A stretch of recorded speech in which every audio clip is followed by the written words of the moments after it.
radio, the Republic of Football, on 97.3, and also live on Channel 1 TV. We're also live on the YouTube City Sports Ghana, and also on X at City FM. I'm Gabby Ofel. Welcome again to the show. It's March 7, 2026. Yeah, yesterday was a busy day for Ghana, the people of Ghana. A lot of people actually clad in Ghana jerseys. It was really beautiful if you were in town. And also gives me one sense that in June, July, the Black Stars of Ghana will be heading to the United States of America, Canada, and Mexico for that World Cup. I'm just hoping that we'll carry that positive vibe and spirit to back the team, do well in the World Cup, possibly win the World Cup. Under Coach Otuado, just imagine the Black Stars of Ghana at the airport with a trophy. My goodness. Well, just believe, because I'm believing. With the form of Antoine Semenyo and a few other players performing for their clubs, and just Otuado getting things right at the World Cup, the Black Stars might do well. Anyway, so today we'll be talking about the performances of some Ghanaian players for their clubs so far on the show. It's always an interactive show, so you can send in your thoughts. 0539 986 996 0539 986 996. And just like we always do on the weekend, at the tail end of the show, we'll activate the phone lines 0549 986 996. Then you can call or share your thoughts with us. I'm Gabby Ofel. Welcome again to the show. You can find me on X at Gabby Milito7. We'll be talking about Arsenal and also Arsenal's brothers in Spurs, who have their manager, interim boss in Hugo Tudor. The big question we're asking today on the part of Arsenal is simple. Should they sacrifice one trophy for the Premier League title? You know, Arsenal competing in all 4 trophies, top of the table in the EPL, also competing in the Champions League. They have a final to play against Manchester City in the Carabao Cup on March 22. And then in the FA Cup, they are currently beating Mansfield by 2-1.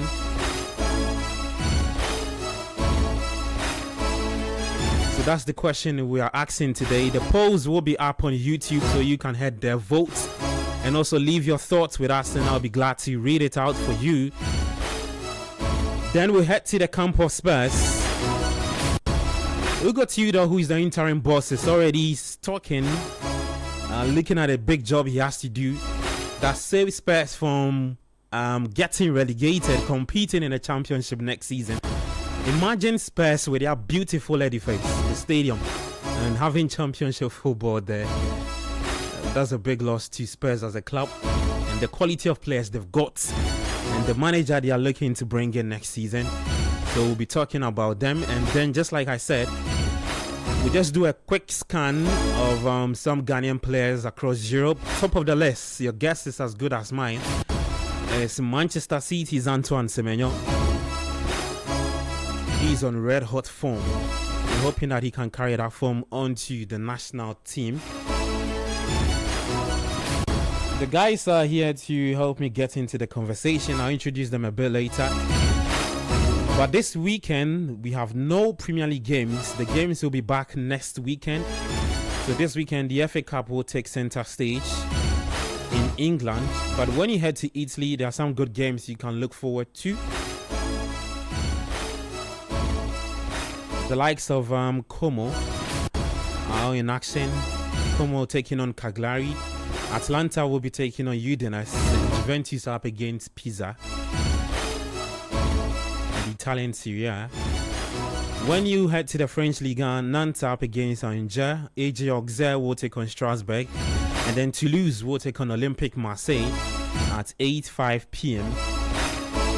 In the FA Cup, just like I said, Arsenal are taking on Mansfield. There's Arsenal 2, Mansfield 1.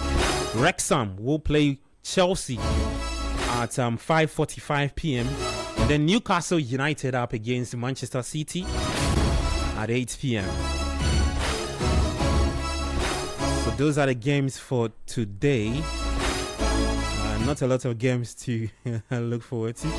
If you're a big fan of the championship, there are some games also in action.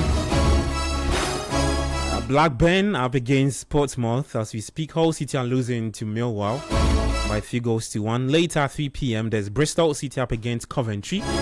Coventry are being managed by Frank Lampard. There's a Ghanaian player in there, Brandon Thomas Asante, who plays for Coventry City. Charlton Athletic up against Birmingham. Derby County will take on Sheffield Wednesday. And then Ipswich up against Leicester City. For Leicester, there are 2 Ghanaian players in there. There's Jordan Ayew and Fatau Isaku. Sheffield United will take on West Bromwich Albion at 3 p.m. And then Swansea up against Stoke City. So, if you've been following the championship keenly, those are the games happening today. So just like I said, 3 questions on the table today. First one, should Arsenal sacrifice one of the trophies for the EPL title? And then can Igor Tudor save Spurs? Their latest loss came against Crystal Palace on Thursday. So that game involving Mansfield and Arsenal is all over. Arsenal progressing to the next stage of the FA Cup, beating Mansfield by 2-1. Yeah, Jamie Nta is not a big fan of the pitch. We'll be looking at that, but yeah, let the pitch be so weird. All right, let me welcome my guys. We've got Yahweh Jamie Nta in studio with me, and also Patrick Bunny also here with me today to do the discussions.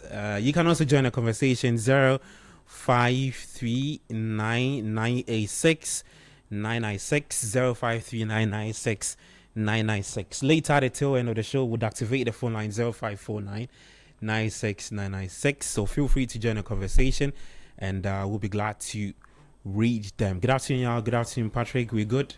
Good afternoon. Yes, I'm good. Yeah, yes, Charlie, you guys are rocking the Black Stars jerseys. Yesterday I was in town. Everywhere you go past, be a yellow. Yeah.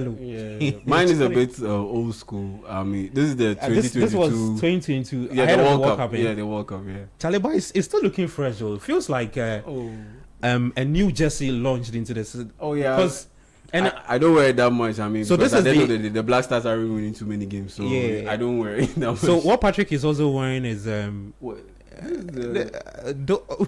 it's the new one. No, I'm not sure. 20. You know, the thing with about the Black Stars jersey is you actually have other people also bringing in their design to mix with the original design. So sometimes, because it gets funny a bit. Yesterday I saw different types, the designs, black, yellow, the retro jerseys. Yeah. The retro jerseys are cool, very cool. Charlie, it was good. Patrick, are you okay? Oh, I'm good. How was your week? Oh, well, it was nice, work. Yeah. And then after that, I mean, we love football. We love sports in general. So when there's a weekend like this, we just have to pass through. And then, I mean, there are so many people who love the game. So yeah, you just have to add your voice to it so that they'll keep on loving it. Guys, just quick thoughts on Arsenal. They are through to the next one of the FA Cup. I think everybody expected that to happen. Mansfield were, I don't want to say they nearly caused an upset, but just what are your thoughts? And then we'll get into that big question you're asking, if Arsenal should sacrifice one of the trophies for the PL. Oh well, it was a straightforward expected win for Arsenal, and Mansfield had a few good opportunities. They didn't have too clear-cut chances. They had good opportunities that they could have turned into very good chances. But that final pass, I noticed in the second half they had the breakaway opportunity. They outnumbered the Arsenal defenders, and instead of their captain slipping the ball to the right for his teammates who had made the overlap run, to just smash the ball into the net or deliver a cutback for a teammate to slot the ball into the net. the captain decided to go for goal, and in the end, his effort was very weak.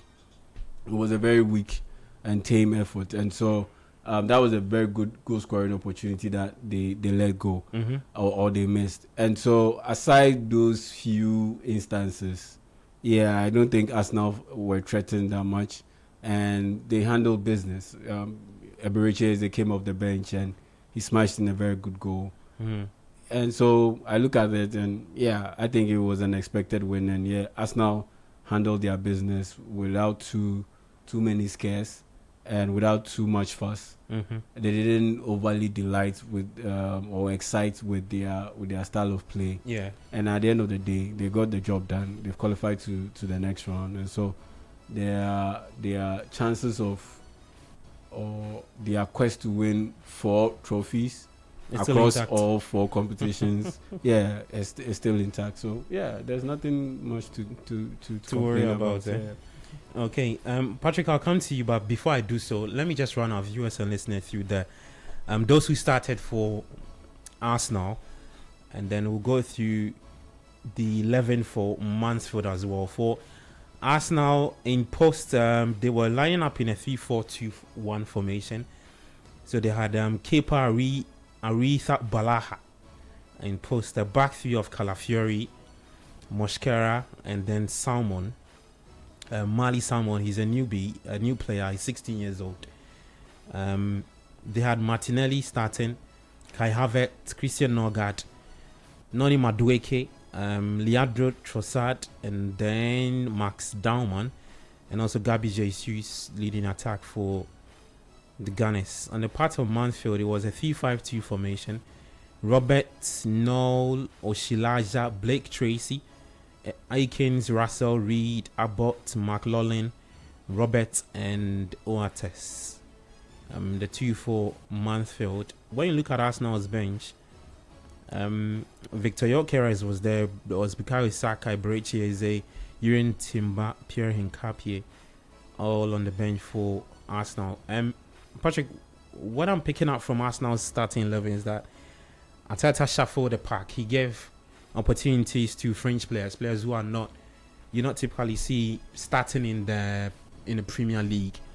What do you think would be running through or went through Arteta's decision to give these players the minutes they had in the FA Cup?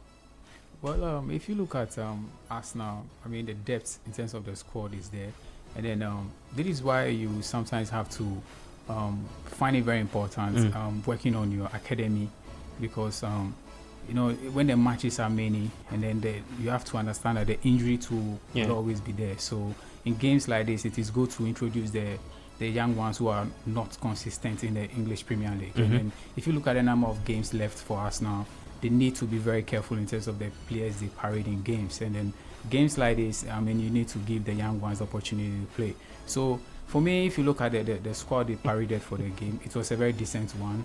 And then the thing is, you need to get the win, and then that's what they did. They managed to win by 2-1. So Mikel Arteta is trying to let the players all understand that, look, we have 4 trophies we are competing in, and then we need to have players who are ready for each and every game. Okay. You get it. So as and when it comes. But when it comes to the Champions League and then the English Premier League, definitely it's going to be the experienced ones. You need cohesion, and then the kind of attitude you need for the Champions League or the English Premier League is different from some of these cup games. And then so you can see that he wants to give other players opportunity to flourish in terms of understanding his philosophy. Okay. And then they did very well in terms of today's game. Much wasn't expected from them. They managed their game, and then they won by 2-1. Mikel Arteta, I think, is a fine manager. I mean, year on year, he's proving he's a very nice manager. But when it comes to the creme de la creme, when you say nice, as in his physique or no, I mean his way of putting his team together. Oh, okay, so his body of work. Yes, you admire the body of work. Seriously, okay. Yeah, but he's not winning. When trophies. You say fine, I just want to understand you. He's just not winning trophies, so I will not put him in the web in terms of the best when it comes to coaching. Yeah, you get it. So that is what he needs to work on, and I love the fact that he's a manager who understands football very well. he knows when to introduce, young footballers into the game, and that's what he's doing. So I think he's good. Yeah, because today I'm looking at the starting 11. Mali Salmon, I think he's an academy player, and then Max Dalman.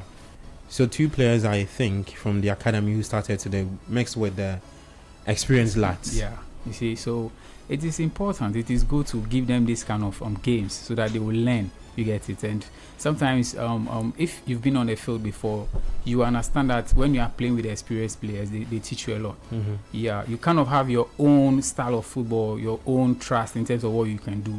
But when you are being played with experienced players, it gives you that encouragement. After when you go home and you get a video of the game and you are watching the way maybe you teed up another player to score, you kind of find that kind of excitement if you are a player. So it is good to see us now, putting smiles on the faces of their fans. There are many out here. So I'm just hoping that they keep up the momentum, because we are all looking at them in terms of the English Premier League, what they can do, and that is where the noise is going to come out from. So we are expecting them to put their ass together and then give us good football. Yeah, talk to me about this. I think one thing that this current Arsenal team they've received a lot of praise for is the squad depth they've got. Are you impressed with the way Mikel Arteta has handled the quality he's got on the bench and the quality he puts on the pitch week in, week out? Yeah, to a large extent, yes. Okay. To a large extent, yes. It would have to, if I have any reservations, I do have some reservations. It will have to be with the choices. But the way he's as in handled the minutes, it's fine. Yeah, because I asked this question because I've not seen a lot from Nogard. Yeah, since he moved from Brentford. Maybe I'll have to check the minutes he's played, but we've not seen him get more minutes in the PL. And it's not surprising. Okay. The thing is, when he moved, he had a bit of an injury issue initially, and beyond that, it's not surprising to see him not feature in the EPL and in the Champions League games, because at the end of the day, he is not the starter. He wasn't penciled as the starter. It's Declan Rice and Zubimendi who are to man those midfield spots, with Eberechi Eze and Odegaard alternating in that other spot in midfield. Yeah. And so to see him not play regularly, I'm not surprised. But that has also come in part due to the injury issues that he had initially when he moved to Arsenal from Brentford. Yeah. And on top of that, there was also competition, like you said, the depth. There was massive competition because aside all these players that I've mentioned, Odegaard, Eze, Zubimendi, Declan Rice, there was also the bit about Mikel Merino, who could play all those positions. Yeah. And so it more or less buried Christian Nogard way down the chart, the depth chart. And so in that sense, you always struggle to find game time. But now he's picking up. I've seen him feature in a couple of games recently, and his minutes are a little bit more stable than they were, because some injuries have come in, and because now Odegaard got an injury in there somewhere.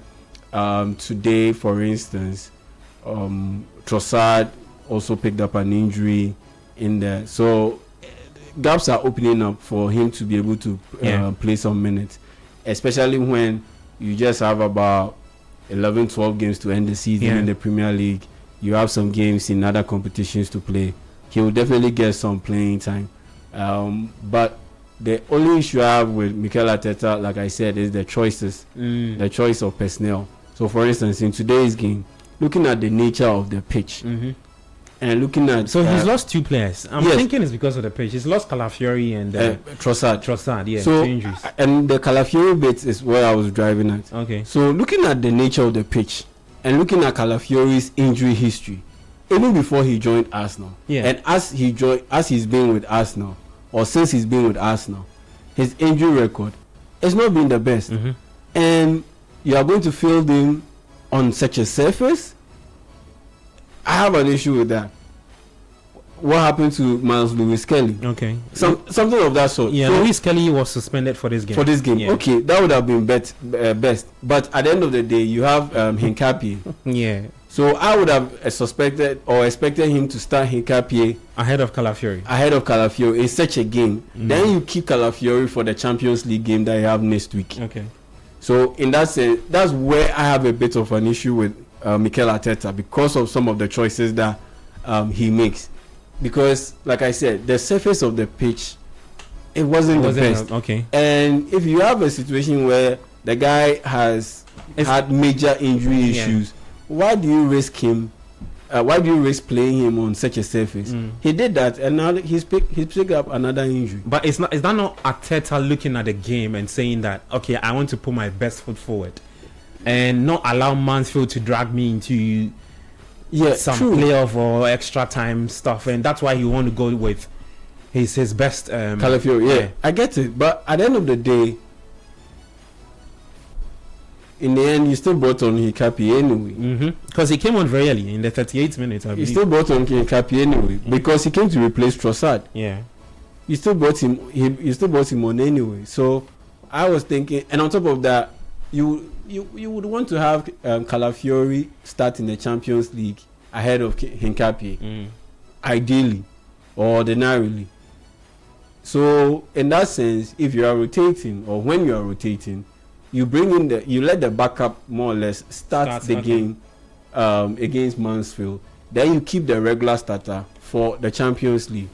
But yeah, he mixed it all up, and that's where I have an issue with Mikel Arteta when it comes to he managing the squad. He's done very well when it comes to the minutes allocation, but the personnel choices, that's where I have a bit of an issue. Okay, let me take some comments on YouTube, and then I'll come to Kwache to get his thoughts on Mikel Arteta and what his boys are doing. They are through to the next stage of the FA Cup. You can also leave your thoughts with us 053996 996 053996 996. Text into the show. Let's know your thoughts on Arsenal. There's a poll up on YouTube for you. It's a simple question. Should the quadruple chasing Arsenal sacrifice at least one trophy to ensure Premier League or UCL success? And the people who call and say that we are doing agenda. Kwache, are you okay? Yeah, I'm okay. How are you? Yeah, I'm good. Good. I don't know if you snap thoughts on Arsenal progressing to the next stage. You know, a lot of people actually forget that Arsenal played the Carabao Cup final against City on March 22. Yeah, I mean, I think the Carabao Cup is the one that is least sacrificial, I guess, because they're already in the final. You want them to sacrifice that one? No, they're already in the final, so it's one more game. They have to play the game anyway. They'll be tired anyway, so they might as well try to win it. But and some people also believe that that game is actually the battle of the minds and the parts of Arteta and Pep into the Premier League proper. Because Arsenal will travel to the Etihad again and play City in the PL, and that would also decide. So the outcome of that game in the Carabao Cup final will then fuel the two teams to finish up the rest of the games in the PL. I get that argument, but I think for most people saying the argument, it's more from the perspective of Arsenal. Okay. I don't think Man City, even if they conversation at all. No, not necessarily, but I think even if Man City lose that final, I think they have enough experience to go again and start and try and go on and win the Premier League. I think the problem is if Arsenal go into that final and they lose to City, that's when the mental toll of going up against City and realizing what they're up against might come and haunt them. But in terms of the FA Cup, I mean, it's a good progression for them. I don't necessarily think they need to sacrifice one trophy. Oh, they should go for the four? Like I said, they're already in the final of the how do you call it? Unless they're going to sacrifice the Champions League, and then that's a different argument. If they think that they don't necessarily need to try and win the last Champions season, League. they got to the semis or the Champions League. Yeah. Anything short of the semis again is in the Champions League is failure. I mean, but the Champions League is much harder to win, and that's evidenced by the fact that they've never won it. So Okay. if you look at it like this is a season where we're about to win the Premier League, we're trying to win the Premier League for the first time in 21 years Mm-hmm. since the Invincible season. If they are thinking of sacrificing the competition, they probably look at the Champions League, and that's where obviously they like to win the Champions League to make the season more special. But that's also the one that's going to be the hardest to win, and that's also the one that's going to take the most toll on them going into going into the end of the season. Obviously, they want to win. They want to win all 4 trophies. I don't think Mikel Arteta is going to talk to his team and say, when you are playing against this team or when you are playing against this team, take it easy. And if you look at the side at which they fell in the Champions League draw, I think the only other team in the draw that they should be really worried about is maybe Barcelona. They're probably looking at a quarter-final against Bodo Glimt if they make it through their draw right now. And obviously, Bodo Glimt have done really well. But if you had to contrast that with maybe having to go up against maybe Real Madrid or Bayern or one of those teams, I think they'd be happy with where they are. So right now, it's just a matter of getting through it game by game. And in the FA Cup, obviously, against Mansfield, I think they had a scare. Whenever these teams come against you and they manage to get a goal, they start getting belief, and these things can help gain momentum. But so it was good for them that Eze was able to come on and then kill the game immediately, kill their momentum, and then they just went on to see out the game. They need to also develop the habit of winning. I don't think when you're trying to get into the habit of winning, you can pick and choose which which titles you want to win. I think you try to win all, and then you learn from the experience from the ones that you don't win. Okay. So yeah, I mean, they're on the cusp of, like you said, a great season. All it takes is a couple of results for things to go differently. They lose one big game in the Champions League tie, either home and away, and they can't get back in it. They lose the Carabao Cup final, and all of a sudden the season doesn't look as good as it looked at the start of the season. So I think right now at this point in the season, all they need to do is just focus and try and get through it game by game. All right, now let me get to YouTube and take some comments, and let me start off from the top. Okay, so this one says, JKEX says, sometimes you just need to grind results and not play intensively to get your players injured. Arsenal has a plan and it's working out for them. Okay, Sweet Kwame says, 69 years and Ghana can boast. Is it cannot? I think you want to say cannot boast of fantastic infrastructure like Singapore and Malaysia. Okay. Ibrahim Smile 107 says, hey, win what with this coach? Once I hope Benny Otoado sweats in Kwan over 4.5. Okay. Spurs are getting relegated from Sweet Kwame. LC Josiah says, okay, I don't get a message. It says Kudus will join Jordan and Fatal Isaku in the championship with Spurs. Kudus needs to play in the championship. Okay. Let me try and skim through the messages. Okay, they're asking where Shining Brother 3 is. Okay, interesting comments on YouTube. You can also leave your thoughts. The poll is still up for you. Should quadruple chasing Arsenal sacrifice at least one trophy to ensure Premier League or the Champions League success? Patrick, let me take your thoughts on that question. So 4 trophies on the table for Arsenal to win. The first is very close in the next few days, March 22. And that's the Carabao Cup final. If you were in part of Mikel Arteta's entourage or part of that Arsenal dressing room, what are you doing with the 4 trophies on the table? I think I will tackle them match after match. Yeah, because I mean, in every club, the number of trophies you have in your trophy cabinet is what makes you a great team. And so when you're able to find yourself in, 4 competitions where you can make that history, why not? You go for it. If you look at Arsenal themselves, their ladies, they've done that before. So the team would love to, conquer Europe in terms of sweeping all the trophies. But you do need to look at the depth in terms of the players that you have. So as far as I'm concerned, if I'm part of that entourage, it will be a very great challenge for me, because you need to keep your players fit so that they will be able to do the job for you, and it wouldn't be easy, because if you look at the intensity within the English Premier League and then the kind of players you are going to meet in the Champions League, it is going to be very, very difficult when you are playing such games. So you just have to manage them. I mean, Arsenal, they've swept. They have all these trophies, but the Champions League is what it has eluded them. So I think if you are the manager, you will be so much fixated on that. But then you have to take it match after match. You get it, and then if you are able to do that record, why not? You just be happy about it. Football is about trophies, as I said, and then if you're a manager and you're able to put together your team and then for them to give you nice football, to give you the results that you want, why not? You have to go for it. So I think it will be a very tough call for Mikel Arteta and his boys. But then I feel football has its own way of coming out with history. So you just have to manage the games and see what the titles or whatever that will come your way. Okay. Arsenal, for me, they are not a club that I see them do that magic. But then I just hope that Mikel Arteta will just take them out of the woods and then so that they can do that.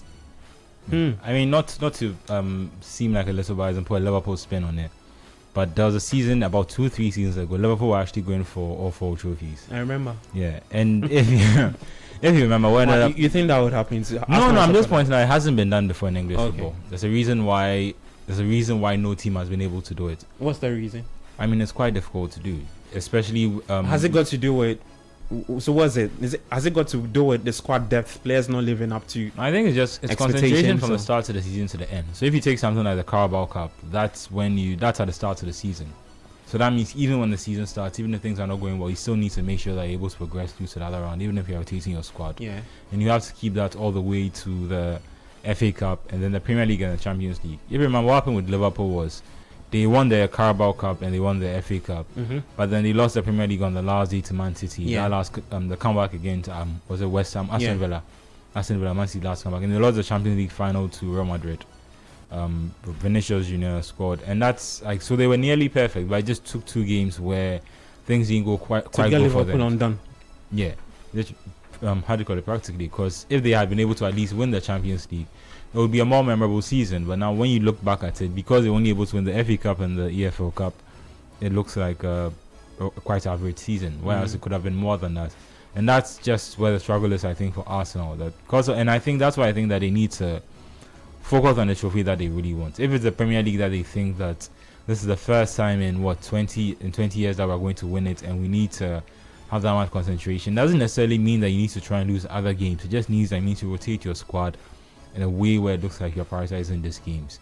It means that sometimes you might have to put a weakened squad against a team that you think you might beat, and if it doesn't work out sometimes, you have to take the hit and then just move on. Because if they are going to be able to keep it up in all competitions, especially in the Champions League, I mean, if they do it, then it would be incredible. But I think it's going to be a very hard thing to do. Okay, your thoughts on Arsenal?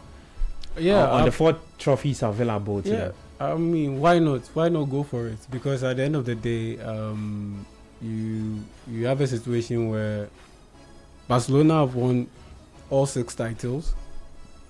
Bayern Munich have won 6 titles in a season, over a period, a season period. PSG have done it. They did it last season, where they won 6 trophies. And so, why can't Arsenal do it? I mean, don't you think it's slightly unfair? Because in England, the Super Cup or whatever we use, the Community Shield is shifted out for the EFL Cup. Which means rather than winning a standalone game to add to your trophy, you have to now go through a whole competition to another to get the 6 trophies. I mean, with the Community Shield is just the Super Cup. Yeah, so if you had the Community Shield, there would be 7 in England. That's what I'm trying to say. More or less. So yeah, you can even top it up. Okay. So in that sense, why can't you just go for it? Why shouldn't you go for it? Because at the end of the day, like you mentioned, the depth that they have, I think it's the best in Europe. The top 5 leagues in Europe. I don't see any team that has as deep a depth as Arsenal when it comes to their squad, because you can swap out their starting 11 and bring in the second unit, and they will be stronger than most teams in the EPL, more than almost 3/4. almost 3/4. You know what I want to say about that? So in that sense, if you have such a team, yeah, and you have a manager who continues to grow, and yes, he's not an Ancelotti or he's not a Pep Guardiola, but he's almost there. Yeah, why can't you go for it? You should be able to go for it. So especially when in the Champions League things are setting up for Arsenal to make it to the semi-finals, possibly the final too, and possibly the finals, because if you are playing Bodo Glimt and all these teams, I mean, I expect them to beat them and qualify to the quarterfinals. Then the quarterfinals, Arsenal playing with Leverkusen. Yeah. Okay, so you're talking about the path there. The path, yeah. So they go past the meet Bodo Glimt Sporting. Likely Bodo Glimt, because I see and then probably Bodo pass Glimt to the will semi-final. I see Bodo Glimt will beating Sporting Lisbon. Yes. And so if you beat Bayer Leverkusen, which I honestly know that Arsenal will beat Bayer Leverkusen, that means they play against Bodo Glimt. Yeah. Then they qualify to the semi-finals. Yeah, it's there for the taking. 2 legs, then you're in the final. It's there. And on top of that, last season they were in the semi-finals. So it's not like it's something new to them or to this group of players. They've been there before. Okay. And so even the guys that they brought in this past off season, Victor Gyökeres has Champions League experience. Yeah. Madueke has Champions League experience. So it's possible. It's possible. So you have the quality, you have the depth, you have a very good manager who continues to ascend or who is still ascending, and you have an edge over pretty much everyone in the game when it comes to the trendiest way of playing, which is scoring through set pieces. Why can't you win it all? So for me, yeah, they should go for it, because at the end of the day, it is there for the taking, and things are opening up and shaping up for them to be able to take it. So yeah, 4 trophies, yeah, it's plausible. They can get to win all 4 trophies. If they miss out on maybe 1 and they win 3, it's still solid anyway. Still success for me. It's still success, yeah. Okay. How would you rate Arteta if he? Don't do that. No, you have Don't to do do it. that. It's part of the conversation. So he has 4 trophies to win. Let's say he wins the PL, and then he wins the FA Cup. The FA Cup. No, the Carabao Cup. What would be your rate card for him? If he wins the one, He wins the PL and then the Carabao Cup. I mean, getting the Premier League itself over the line, I think he deserves. It's just the PL. If they win the PL, anything that happens, they don't care. They don't care, and Arsenal fans won't care. And if they win the PL, You don't think- curtains, whatever happens is just a bonus. You don't think the Arsenal fans would push this team to do what they did again last season in the Champions League, get to the semi-finals again, especially when they look at the side of the draw that they are on, and if they look at their chances of going past Leverkusen, Bodo Glimt, and whoever is on that part, Sporting Lisbon and those people. I mean, with all due respect, with 1 trophy in 6 years, I mean, unless we're not including the Community Shield, because he says he has 3 trophies. Yes, he does. It's the Super Cup. It's the Super Cup. The Community Shield is the Super Cup. Okay, we'll take it like that. Yes, We'll it take is the like Super Cup. The English version of the Super Cup. we are equating it to. Didn't he win one of them for finishing second? I mean, at the end of the day, it is. The USSC won the treble. At the end of the day, it's played between the winner of the FA Cup and the winner of the league. I think so. City won the treble. Yeah, and so at the end of the day, they won it. But the Spanish Super Cup, don't you have 4th place teams competing in it? Yeah, but that's 4 teams. That's a competition. That is the format, and so the format It has in to be the England format, is yeah. in England is that The winner of the FA Cup winner of the and then FA the Cup league. is the same team that wins the league. The team that finishes in 2nd place gets to compete for the Community Shield. That is the format. In Spain, as many as 4 teams get to compete for the Super Cup. That is their format. It wasn't the case back in the day. It wasn't the case. Then they changed it, and so that is the format that the league has accepted, and you just go with the flow. So in England, Because you're not The happy with format is that you're not happy with that if the format. team that won the league Yeah. ends up winning the FA Cup, the team that finished second in the league will compete against that team and battle for the Community Shield. That has happened before in one of the seasons. but I've seen teams that finished second that were not competitive, and I've seen teams that get to an FA Cup final that were far more competitive. So you have years where it's a team that were clearly outclassed, but because they finished second, they still get competing in the trophy. And I just think that, especially because in England they specifically refer to it as a curtain raiser or as a friendly game, it sort of takes away the. Obviously, it is a trophy. I'm not here to discount the fact that it is a trophy, but they view it more as a friendly. So it gets a little hard to give more credit to the trophy itself. It looks like I'm trying to discredit Arteta. That's not necessarily what I'm trying to do. It's the Community Shield, and just the fact that it's not always the most competitive teams that end up competing in the the final. In the final of it. But if it's a final, but sure.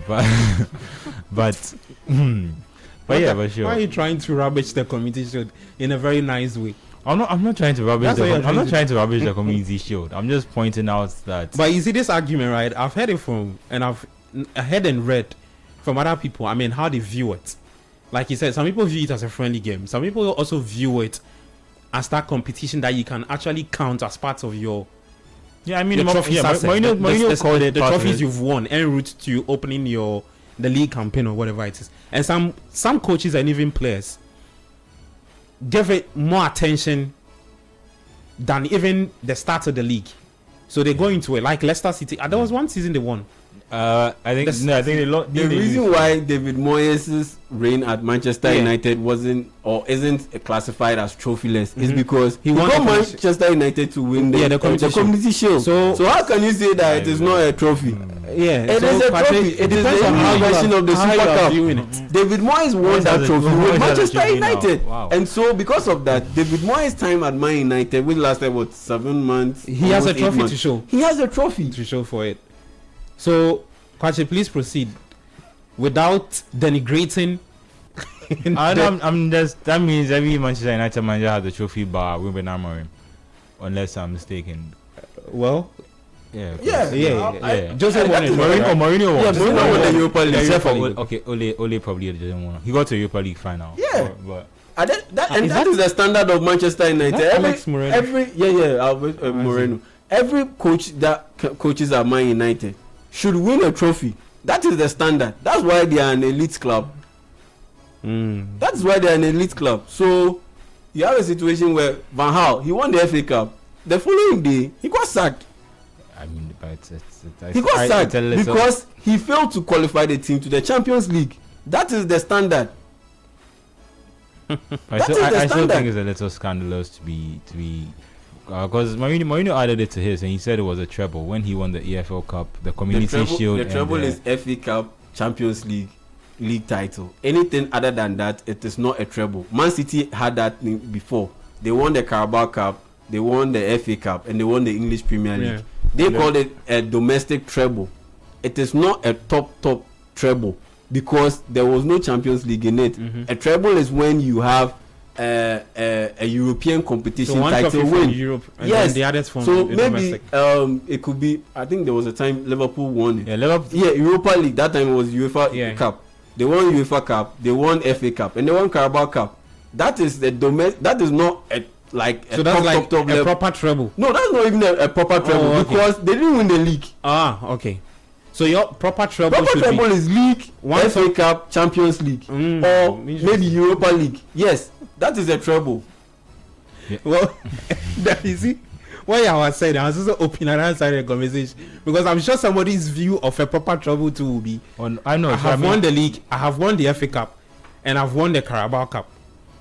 That is a domestic treble. No, I get it. But I understand domestic, but somebody would also not agree to the fact that you're adding I have won the treble. Which other country can you win two trophy, like how do you call it, cup competitions? It's very rare. It's only England that you have in the same season you have two cup competitions, the FA Cup and the Carabao Cup. France used to have the Coupe de France. No, they had the French Cup, and they used to have the Coupe, the trophy, the Super. They used to have it, and they scrapped it.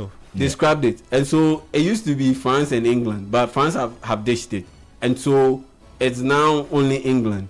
And that pretty much even gives it more credence to my argument that because the other nations or leagues, they don't have the Carabao Cup or their versions of the Carabao Cup, what constitutes a treble is that you win the Italian Cup, Spanish Cup, German Cup, or Dutch Cup, or the Portuguese Cup, then you win the league, then you win a trophy in Europe.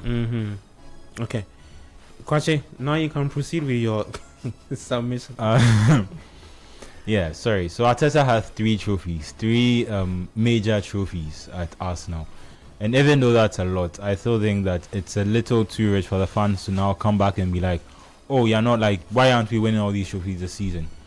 Mainly because they've been patient with him. They've been able to give him patience to build what he's been building to try and get closer to winning the league title. Because there were times where they were competing for the league title, but they were not clearly the best team in the league. And now we're in a season where I think it would be a disappointment if they didn't win the league, because they are clearly the best team in the league. And that's why I think that you can't ask for too much at the same time. If he's able to win the league now, I think next season is when he's under a lot of pressure. Next season is when he needs to start building on this league title and at least become the first. I don't think was Wenger able to retain the league title. I don't think so. No, Wenger never retained the league title. He only won 3 league titles, and they all came at 3 different points. So he'd become the first manager since maybe George Graham. I don't remember that far back, but maybe he'll be able to retain a league title, and that's when the standard improves for him. He can become the first manager to win a European league title for Arsenal. Like, there are so many targets that he can set for himself gradually. He doesn't necessarily need to either be judged right now by everything he does this season. Whereas the season already, if you look at the thing he's been able to achieve, it's a success. And that's where the credit of Arteta comes through. Because as much as you want to discredit the fact that he hasn't won as many trophies as he could have, he took Arsenal from whatever United are. If you look at what United are right now, he took Arsenal from a point that was maybe even below that, and brought them back to competing for league titles. And now he took them to a point where they are the forefront. They are the ones who are leading the challenges for titles. And I think that can't be discredited, regardless of how you feel about Arteta or how you feel about how long it's taken for the project to actually work out. He has still been able to get this team competitive, and that's not always guaranteed with managers. And United felt the same way with Amorim, that eventually they were building towards something. It took them a while to realize that it doesn't necessarily mean that sometimes there are positive signs, but it doesn't necessarily always mean that you're building towards something. And this is also Arteta's chance to prove that he's not just a build. I think I like the analogy that we used yesterday, the Moses analogy. That you see the promised land, but you won't actually get there. Okay. And this is his chance to prove that he's also a winning manager. Because that's another thing that's starting to be noticed. There are lots of these building managers who are able to get clubs to go somewhere. When they're at a certain level, they're able to make the club look better. Maybe like Graham Potter and those class of young managers. But none of them are actually proven winners yet. The proven winners are still either the older heads who have been managing for a long time, or the managers who were players who were managers who actually have the mentality of being winners, like Zidane, like Guardiola, different managers like that. And I think it's a chance for this new squad of managers to show that they can also win trophies and they can also build a legacy at clubs. Okay. Patrick, you have the final say. I'll read some messages and then we'll go for our first break on Arteta and yeah. I mean, this Arteta fantasy. I'm just hoping. I mean, if you look at the record in England, and I'm just hoping that he'll be able to do the record. I mean, Arsenal, their club, they've been struggling. I mean, year on year they perform. They find themselves in the web in terms of winning the English Premier League, but they struggle at the end of it. So, I'm looking at Pep Guardiola. He's just racing with Mikel Arteta, just like a long distance runner. He's following him. The little mistake Mikel Arteta does, you bypass him, and so he's an experienced coach as well. That's Pep Guardiola. So I'm looking at the games, the remaining games, and then I'm just hoping that Mikel Arteta will be able to strengthen his team, because they've done it before, they bottled it, and then so I'm just expecting the team to be very resolute. I mean, they need to keep the focus in terms of the games that they have. You get it? And then you look at the players sometimes you don't know what gets over them. In games that you expect them to win, that's where they drop points, like Man City did within the week. So I'm looking at Mikel Arteta as a manager who wants to do something for Arsenal Football Club. If you look at the investment into the club, the stadium they have, the number of people who troop to that stadium to watch games week on week, I feel it is about time. I mean, they win a silver, where that is the English Premier League. So I'm just hoping that the team will be very strong, or they'll be very focused. And I know my Arsenal fans are waiting for that day. You get it, and it will not be easy out here in Ghana. But if you look at the likes of Sol Campbell and co, they are all waiting. They will add their voices. So I'm just waiting for that day. Okay. You want to say something? Just to comment on the Arsenal bottling thing, I think this is the first season where you can actually use the bottling label properly. I think in other seasons they were competing for the league, but like I keep saying, they were, if like you said how they experience racer now, at first they were not that. They were the prodigy. They were the exciting package, the unknown package. And this season, I think they are actually the best team in the league. And if it's this season that they are unable to win it, I think this is when we can actually say that they bottled it. Okay. And I mean, this is also the time that they can change the narrative around them. Because I don't think my voice is going to change the narrative around them solely. That because people still think they bottle things. So this is how they can change things around. Okay. Let me just run you through the scores from the other league centers, and then we'll go for our first break. And when we come back, we'll talk about Spurs and Igor Tudor. In the Italian Serie A, it's halftime between Como and Cagliari. Como 1, Cagliari 0. Later 5, Atalanta is up against Udinese, and then Juventus will take on Pisa. Wolfsburg are beating Hamburg by 1-0 in that game. Leipzig and Augsburg is goalless. Mainz and Stuttgart goalless there. Heidenheim and also Hoffenheim is goalless in there. And then Freiburg playing goalless with Bayer Leverkusen. It looks like Hoffenheim have taken the lead against Heidenheim. For Wolfsburg, Jonas Ajete, I think, is starting today for Wolfsburg, a Ghanaian who plays for Wolfsburg as a centre back. He's starting. Yes, Ajete is playing today, so it's a good one for Ghana ahead of the World Cup. Let me take some messages on the WhatsApp console. 053996 986 3. Yeah. Are you surprised? No, I'm not surprised because our last few games in the World Cup, we played in the back 3. Yeah. And so I'm looking at the transition from that to the national Stars team. Okay. Yeah, because I think for the Black Stars he played on the right side. Yeah, on the right side. Yeah. So he playing on the right side. Kojo Pomprepra, OGC Nice. Yeah. Also in the middle. Usually plays in the back 3 with OGC Nice. Jikua has already shown that he can play in the back 3. So yeah, those are the things I'm looking out for. I know that he's a solid player and he's getting some quality playing time. But I'm looking at the transition because from club level to national team level, because that is what is haunting us as a country. That the players do so well out there. They come here and it's all over the place. It's not the same. So I'm looking at a situation where we can build a system where the players come in, they can fit, they can play their roles, feel comfortable, but complement each other. Okay. So that's where that's why I paid particular attention to how the team was set up and where he is playing, because I have maintained that the back 3 system, a 3-4-2-1 kind of system, it works best for Ghana. Yeah. And but unfortunately, he's also playing well for Celta. Yeah, he's recovered from the ACL last season, and now he's starting to get some minutes. Well. And so that's what I am looking at, how to get the best out of our players, because the minutes are coming. They are playing the minutes.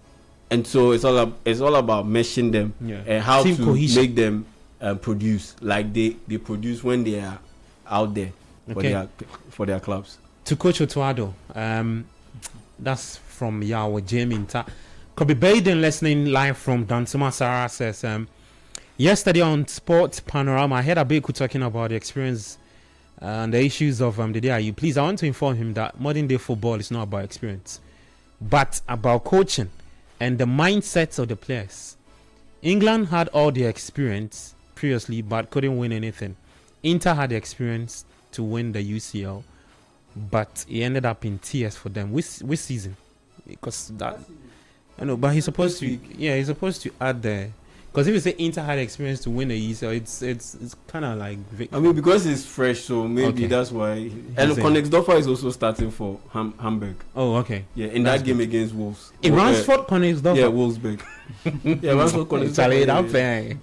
When it comes to the Black Stars, he looks like he's not played football before. I don't know what's wrong with our players.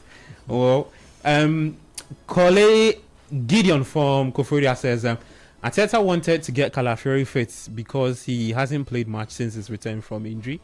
I think it was the perfect game to get him fit. Did you see the pitch they played on? Yeah, Gideon. I don't have a problem with that. But on that pitch, that's where I have a problem. Okay. Yeah, and guess what? He played and he got an injury. Yeah. So, back to the frying pan. Hot Babs from Airport says, I think this will be very tough to win all the trophies, especially the EPL, until they sign. Oh, Charlie, what are you doing? He says until they sign Declan Beans. In addition to Rice. Oh, Charlie, listen.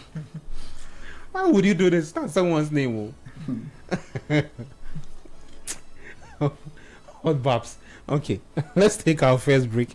When we come back, we'll get to Spurs and Igor Tudor. Tudor says he tired already, so elsewhere, Osasuna 2, Mallorca 2 in the Spanish La Liga. We're taking our first break. The Republic of Football on 97.3 live on Channel 1 TV. I'm Gabby Ofair. We'll be back after this.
Welcome back from the break.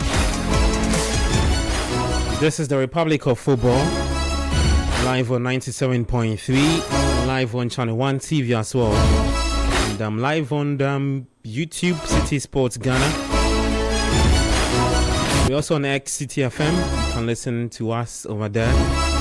You can send your thoughts on 0539969996. I'm Gabi Ofe in studio with Yao Ejay Minta, Patrick Bonnie, and Mano Angelo Kwache.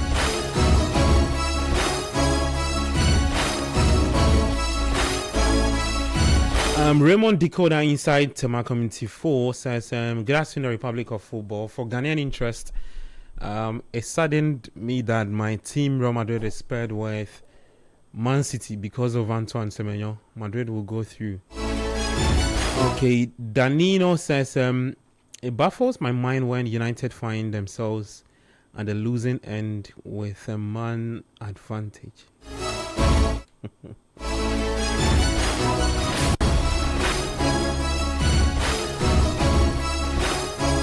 0539969996, 0539969996. That's the WhatsApp line. Guys, just a quick word on Como.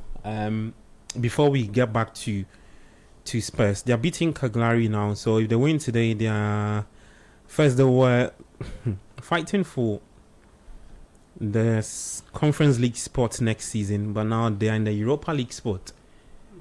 Charlie, yeah.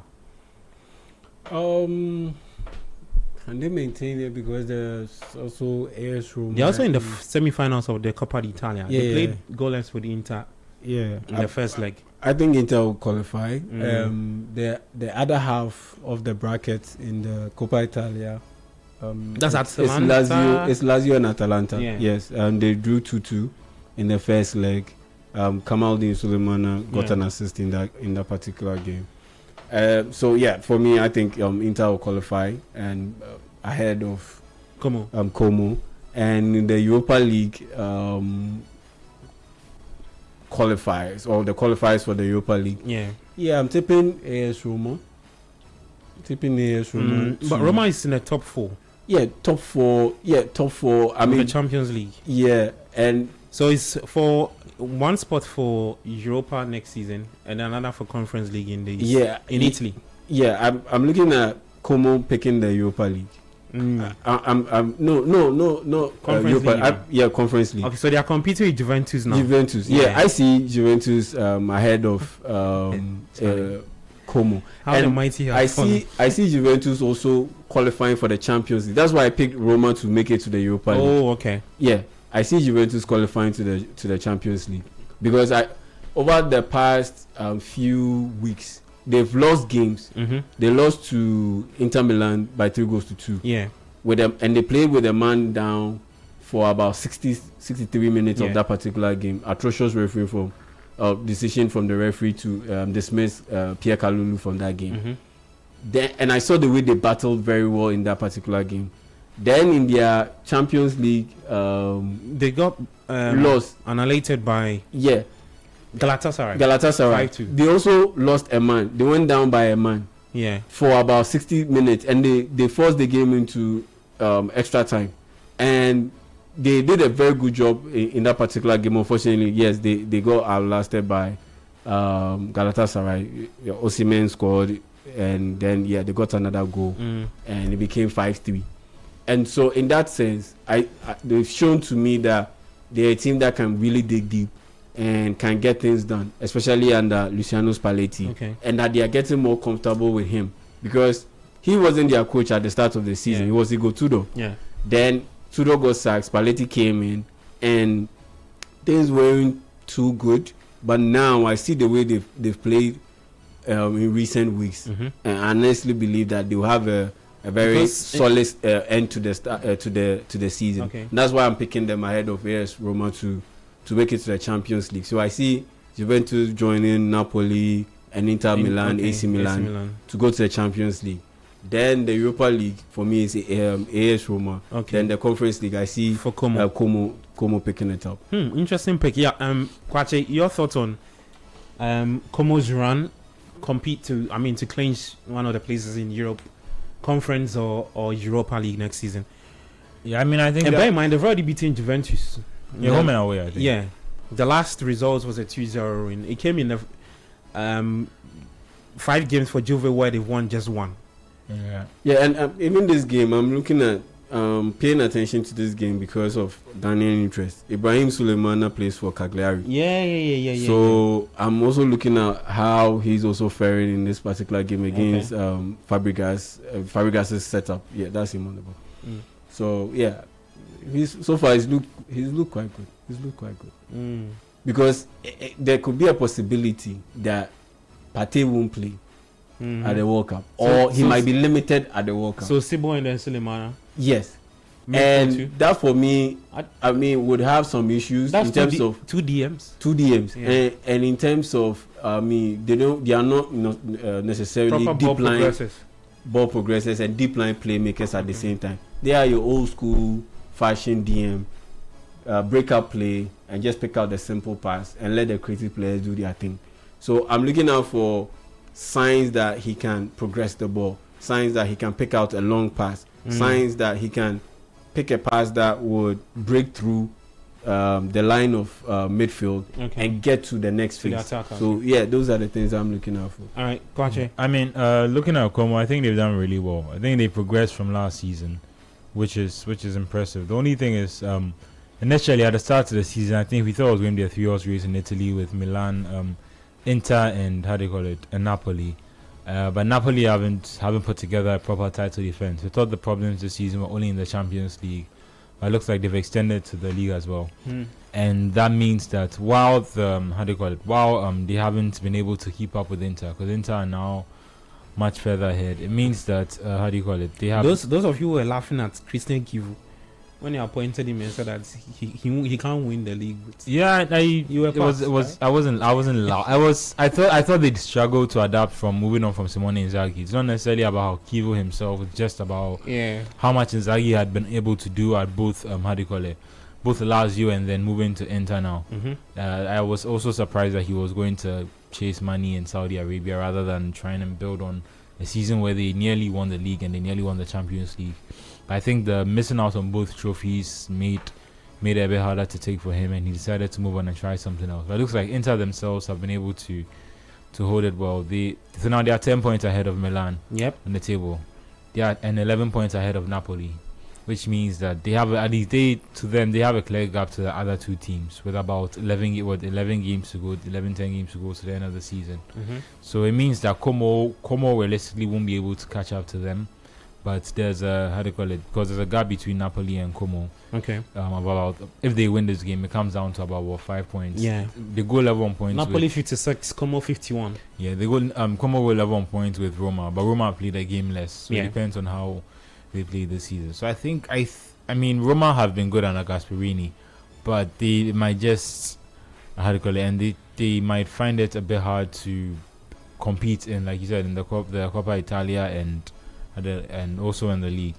But I think, like I said, they're just trying to finish up a good season and make sure they have something to show for it. I don't know whether they'd be happy with the Conference League, as much as the Conference League is a good competition. I still think they would be okay. Boy. I listened to one of the owners of Como, and he mentioned that they didn't expect to see the team perform at this level or to get to this height under Fabregas. Their word to Fabregas was that Fabregas gets stability for this team. They avoid relegation, build on that, and then they can augment the squad and go again next season. But he's overachieved. Yeah, whether they clinch or they do not, I still think that Fabregas has overachieved with the Como team. That's even if they miss out on a place in Conference League, because that's like the least of what he has to do. I mean, given the good run he's been on with the team for some time. I mean, I think that also. But I still think had advantages at being a Como. Yeah, and maybe you'd be disappointed. I'm just saying. Yeah. Looking at the way they've been very consistent in the league, and then they think that this team can go on and clinch one of the places in Europe next season, and then they don't. I don't like to come across as cynical, but like Como are not this. How do I say this? It's an incredible story, and whenever I point, like I use this caveat, people, it seems like I'm trying to hate on the team. Okay, which But is put together, they have the richest owners in, I think, world football, in Italian football Yeah. at least. They have the wealthiest owners in Italian football. Mhm. That doesn't necessarily mean that they spent like millions on players. They haven't. But they have invested in terms of infrastructure, in terms of the club, in terms of mechanics. They're different. They are different. They're not necessarily competing from paupers. Like Well, they are not. Cagliari have equalized. Sebastiano Esposito. Yeah. That's the From brother Nigeria. of. That's the brother of the Inter Milan young striker. Is it Piero Esposito? Oh, okay. Yeah, I that see. they are brothers. Esposito. Yeah. Yeah. So it's 1-1. Cagliari Como. Yeah, and they have that's another advantage that if you notice, when Gerrard was at Rangers and when Lampard was also in the Championship with Derby, like once you have a certain level of player, once you were a certain level of player, the favors you can get from certain clubs are slightly different. Mm-hmm. Like he can go to maybe Chelsea or Barca, and you can even see with someone like Nico Paz. Yeah. Like there are these little deals that you have not like you have an early sign. You're able to sign these world class quality players on deals that maybe you're not able to keep them permanently, because I think someone like Nico Paz, Real Madrid have a buyback clause in his contract that they will activate at the end of this season. That's almost guaranteed. So maybe you can't keep the talent for a long period of time, but your access to talent just based on the level of play you have and the level of connection that you have in the game. Like he's Fabregas, the owners are like Theory and me is part of the owners. Yeah. The connections that they have in football means that they have access a bigger pool. Yeah, He has a small stick. No, but I mean, he means that if they need, the stake isn't necessarily the point. It's the partnership that's help and the influence. And if they need, So the people on it. yeah, the people that they can connect to, and these things are advantages, and it's helped them progress faster than maybe they would have anticipated. But they also had the structure behind the team that means that they were not necessarily starting from zero. It means that they had they had certain factors going for them that meant that they were able to build on that, and that's what's reflecting in the team. And maybe the shock thing is that in Italian football, they haven't, other teams are usually the most competitive at that stage and not the ones doing that. Lazio themselves, since they came under Maurizio Sarri, I don't know if they've struggled with investment, but since Inzaghi left and they've been under Maurizio Sarri, he himself hasn't been able to replicate the success that he had when he was at Napoli. Ever since he's left Napoli, I think he struggled to replicate that success. He did really well at Chelsea when they won the Europa League, and he used that to balance himself. He managed to win the league when he went with Juventus, with Ronaldo at that time, the last manager to actually win the league for Juventus. But since then, since he's moved to Lazio, they haven't been able to necessarily also play at that level. I think it's about investment, because if you look at the players they have, the fact that sound like, I think Pedro still plays for them. Oh, has he moved on? I think he's still there. Guendouzi is they could definitely have better players. Since Immobile hasn't been there, I don't think they've had a striker of that level. Teams like Fiorentina, they are much better this season. I think Moise Kean has started playing much better at the end of the season, but he started the season in the relegation zone, and that for a team like Fiorentina, a team that was competing with the Conference League final like about 2 seasons ago, it's quite surprising to see them not being able to maintain that level. And it's one of the things I think happens outside the Premier League. Like, just because a lot of these teams are just gambling. Yeah. Rather than being able to bring in assured quality, they spend 20, 15 million on these little unknown players from Argentina and from Colombia and Chile and and America, and some of them in the MLS. And it means that they can't necessarily be consistent with their quality.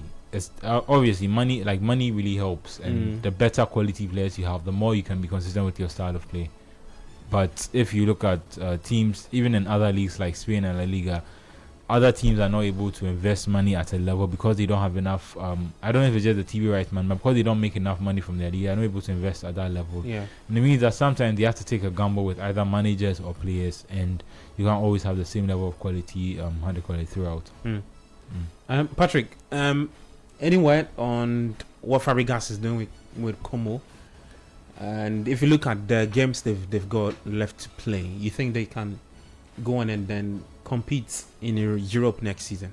Well, if you look at the teams in the Italian Serie A, and then you look at the position of Como, I think they are doing a great job. Last season they were 10th, and then if currently they are around, is it 4th or 5th? They are fifth. They are 5th. Yeah. So it is an incredible run for the team. It is always good to amass points. And then if you look at the game currently being shown on television, you can see that they are playing quite well, and the away team. Yeah. But then they took the lead first, and so it tells you they have a very solid mindset in terms of what they are doing on the pitch. And then I kind of like what they are doing in terms of Fabregas getting his hands on the boys, and it seems they understand what he wants from them, so they are doing the job for him.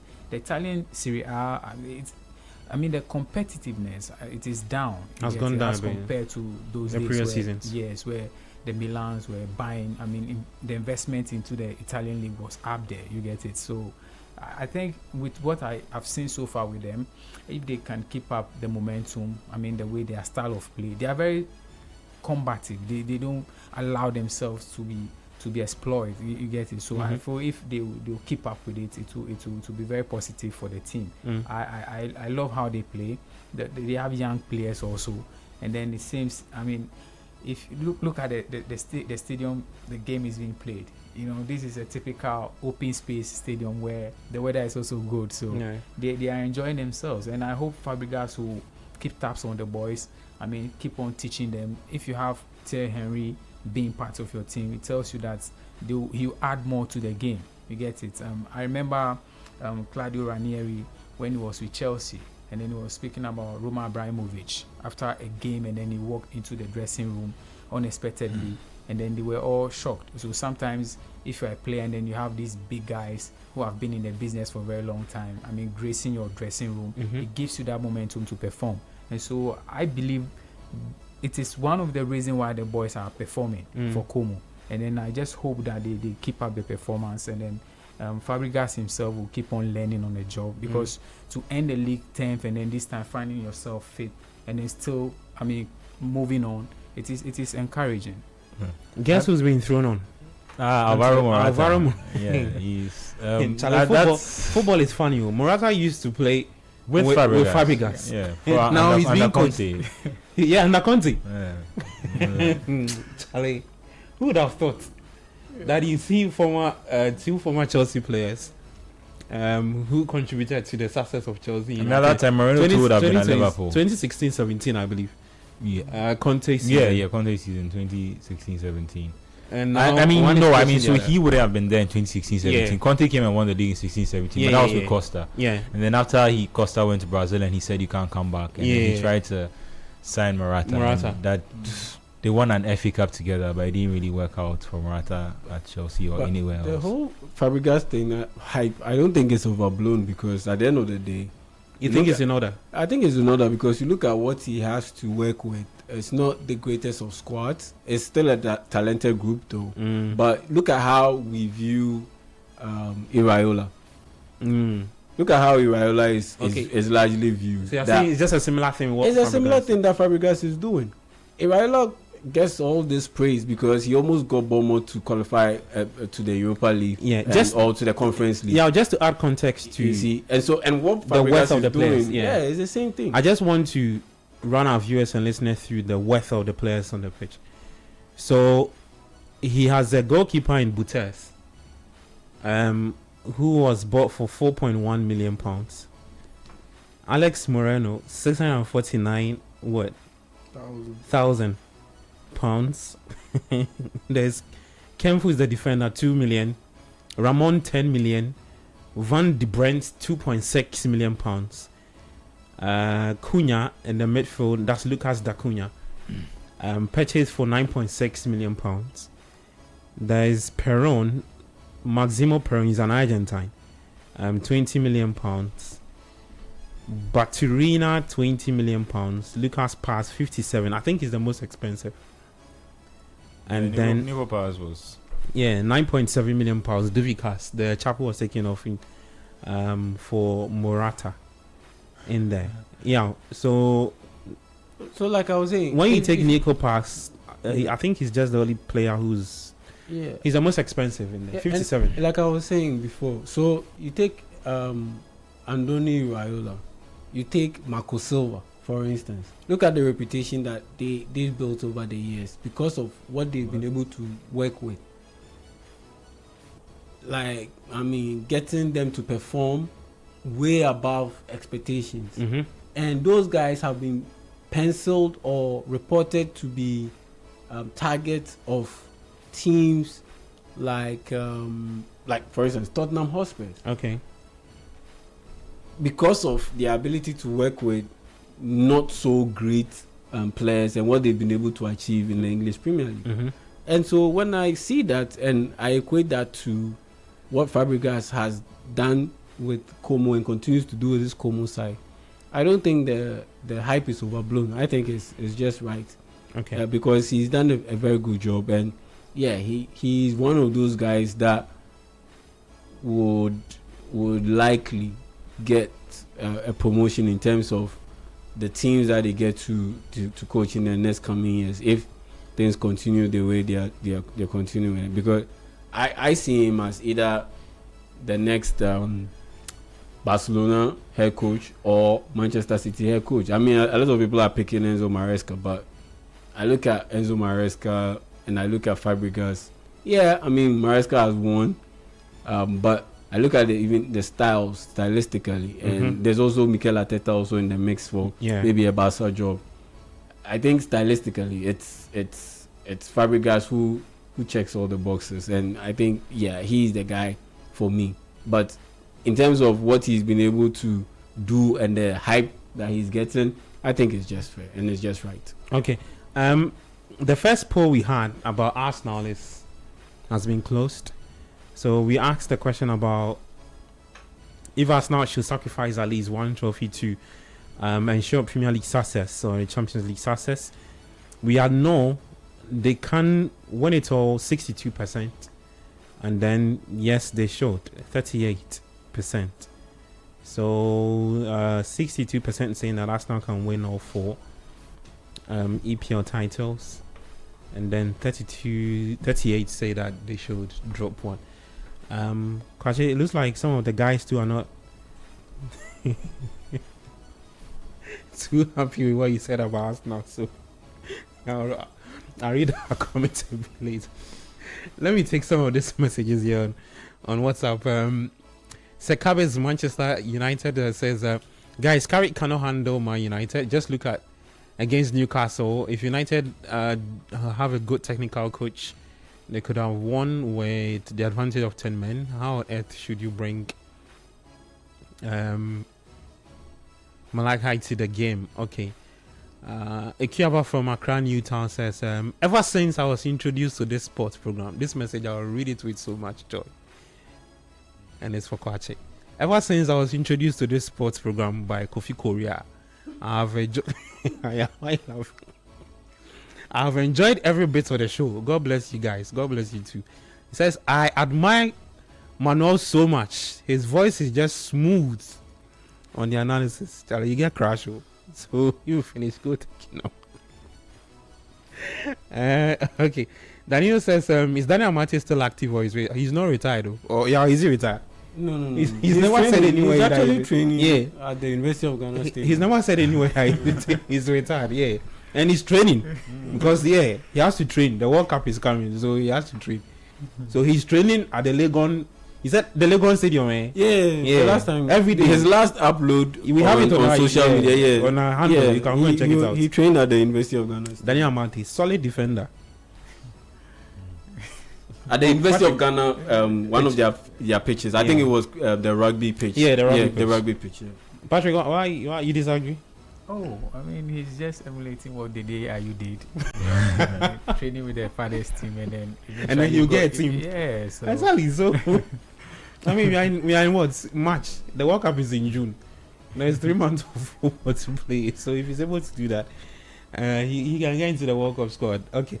The second question is up. Should the relegation threaten Spurs cut their losses and replace interim boss Igor Tudor? You can head there and also vote. Leave your thoughts also about Spurs in the 054996 054996. We'll also be keeping tabs on the games that are happening across Europe. No EPL today. Is the FA Cup that is in action, and then there's some Serie A games also in there to look forward to.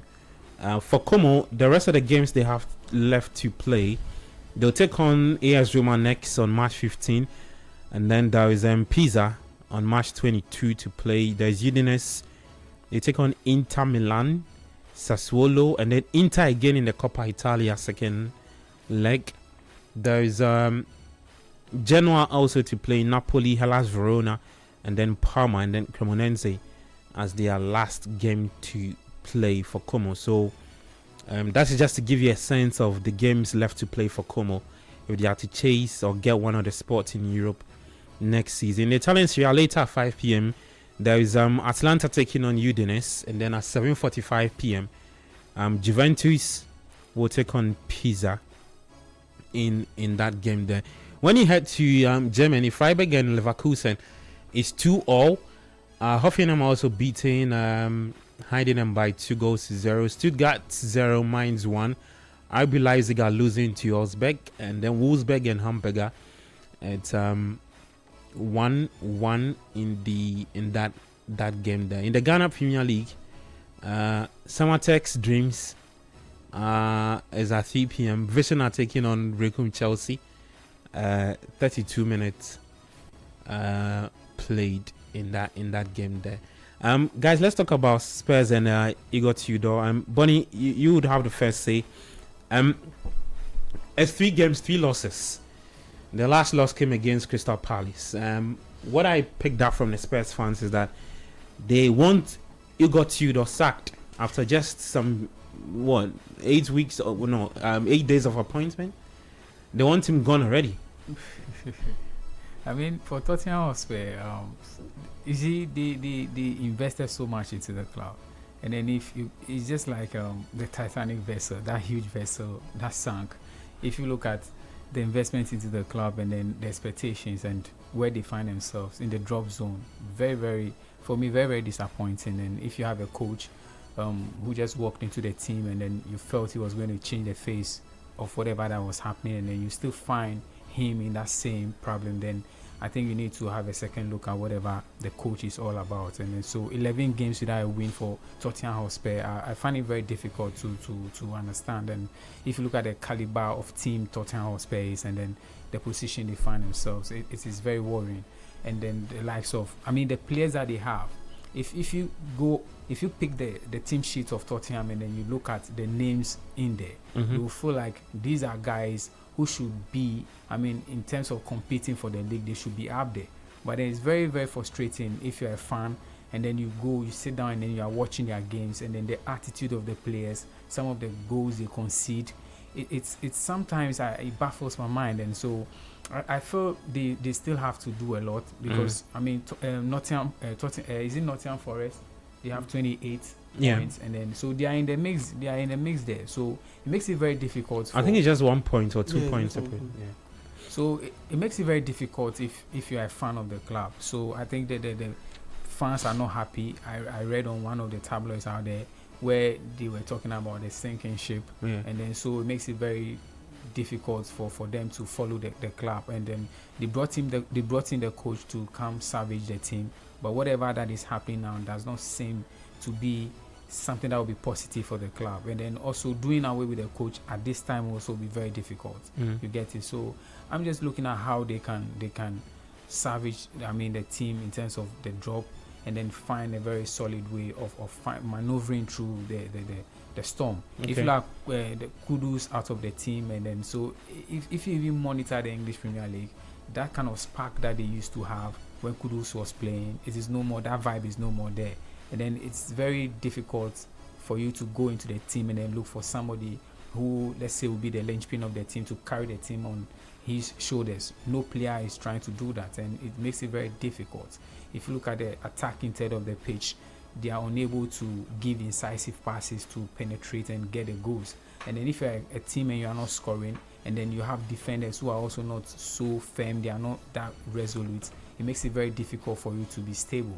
And then that's what is happening to Tottenham Hotspur. And I feel it is very frustrating if you are a fan of the club. And I'm just hoping and thinking that they will be able to, I mean, find themselves up there. Because if you look at West Ham, they are also winning their games. So and if you watch some of the games, like Wolverhampton versus Liverpool in the league, a team that is in a drop zone, a team that has been relegated already, and then you look at the kind of energy they exerted in that game, it tells you clearly that Tottenham Hotspur, wherever they find themselves, they can be relegated at any time. So it is disappointing. The fact that you have the Ghanaian interest there, you would love to see them, in the English Premier League, so that if Kudus will still be there, we'll still have that momentum to follow the English Premier League. But if you look with all the Arsenals, with all the investments, the stadium that they have, 62,000 seating capacity, over 1 billion investment into the facility, and then you find yourself going down to Championship, I think it's not be interesting. That investment will not be very positive. So I'm just looking at it from that angle, and I'm just hoping that they can do everything in terms of coming out of the woods, because it's some way, somehow, if you're a football lover, like our former president, the former president of our land, who is a fan of Tottenham Hotspur, I do not think that he'll be ecstatic in terms of what the team does. Okay. Get it? So we want to see Tottenham Hotspur, survive in the English Premier League. Okay. Let's take you back to the Italian Serie A. In Como have scored a very beautiful goal, D'Acunha, giving Como the lead. So it's Como 2, Cagliari 1. It looks like they'll be running away with all 3 points, and consolidate their position there. In that, oh my goodness, what a strike! Left-footed. Yeah, man. And a little touch before just to set it up for him. Yeah.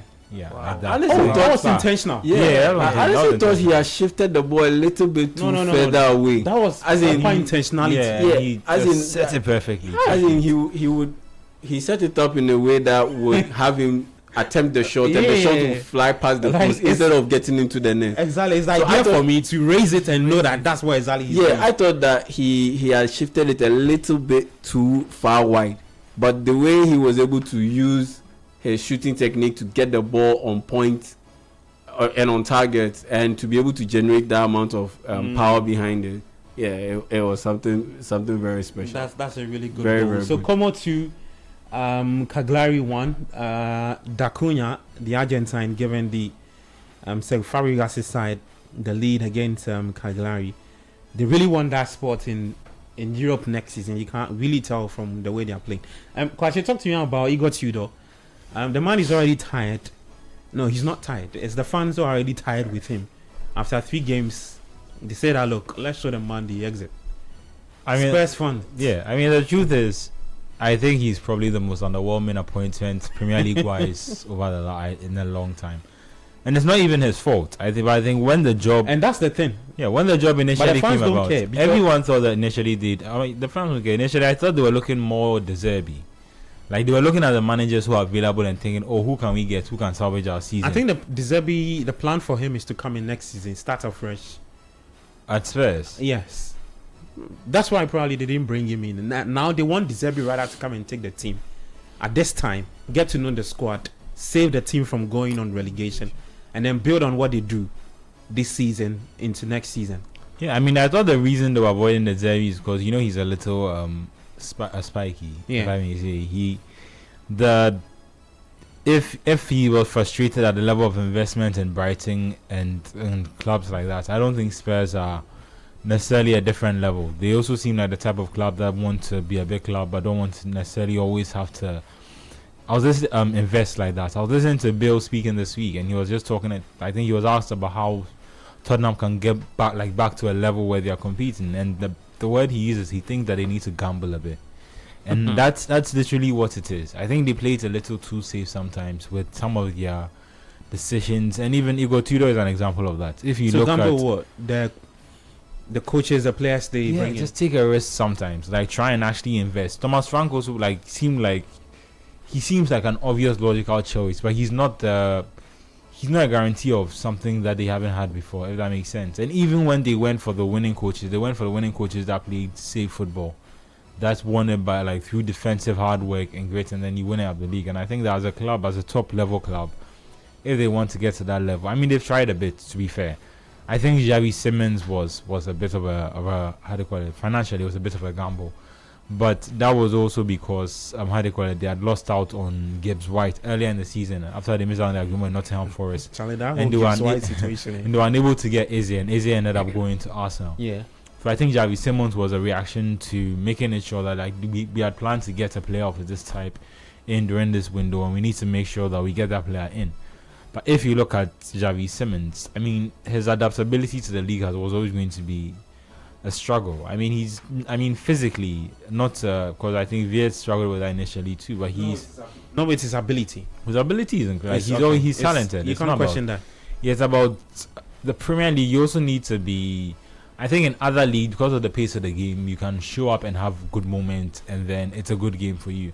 I think in the Premier League, you need to maintain intensity from start to finish. You need to be able to create the chances or be able to create magic that you do within that tempo of the game. You can't necessarily always hope that you come up against a team that's going to sit back and then you're going to be able to either create through that, or when it's a counter-attacking team, you're going to be able to transition. I think you need to be able to at least read the pace of the game, and then once you're in that, you adapt to it slightly. Yeah, I mean, in terms of Igor Tudor himself, I think that's where he's been down. I think that since he came in, he looked like a manager who was not exactly what we wanted. They wanted someone to come in who would give them a little excitement about the rest of the season, something that even Thomas Frank wasn't able to give them. Because even though he was coming from Brentford, he didn't necessarily have a history of coaching like top-class clubs. And to compound the appointment of Frank with Igor Tudor, he never had a chance to begin with. And that's why I think that even though people are calling for him to be sacked, I think it's more of it's not too late to make the right decision, if that makes sense. Like, it's only been 3 games, and he hasn't had a good 3 games. And clearly, if he was going to be good, he would have been able to tell by now. So let us try not necessarily to away the rest of the season in the way that it's going, and and try to win it. Because this is a dreadful season if you look back into it. To finish 17th the previous season, and then to come into a season to lose 22 league games, and then to come into the next season and not be that much better than what you were in the previous season, is disappointing.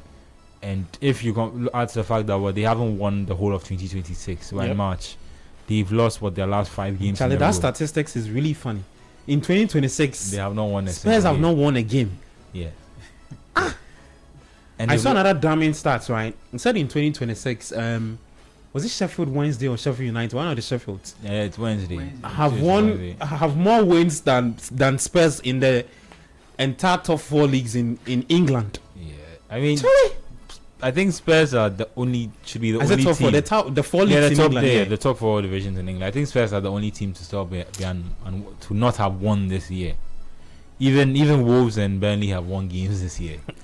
Charlie, if Postecoglou is sitting somewhere, I'm sure he will be smiling and licking his lips. Yeah, I mean, you could see him on the overlap when he came in. He was like, he kept saying that the problems are not him. Yeah, and that's the thing that he was even saying last season, where he was like, I always win something in my second season.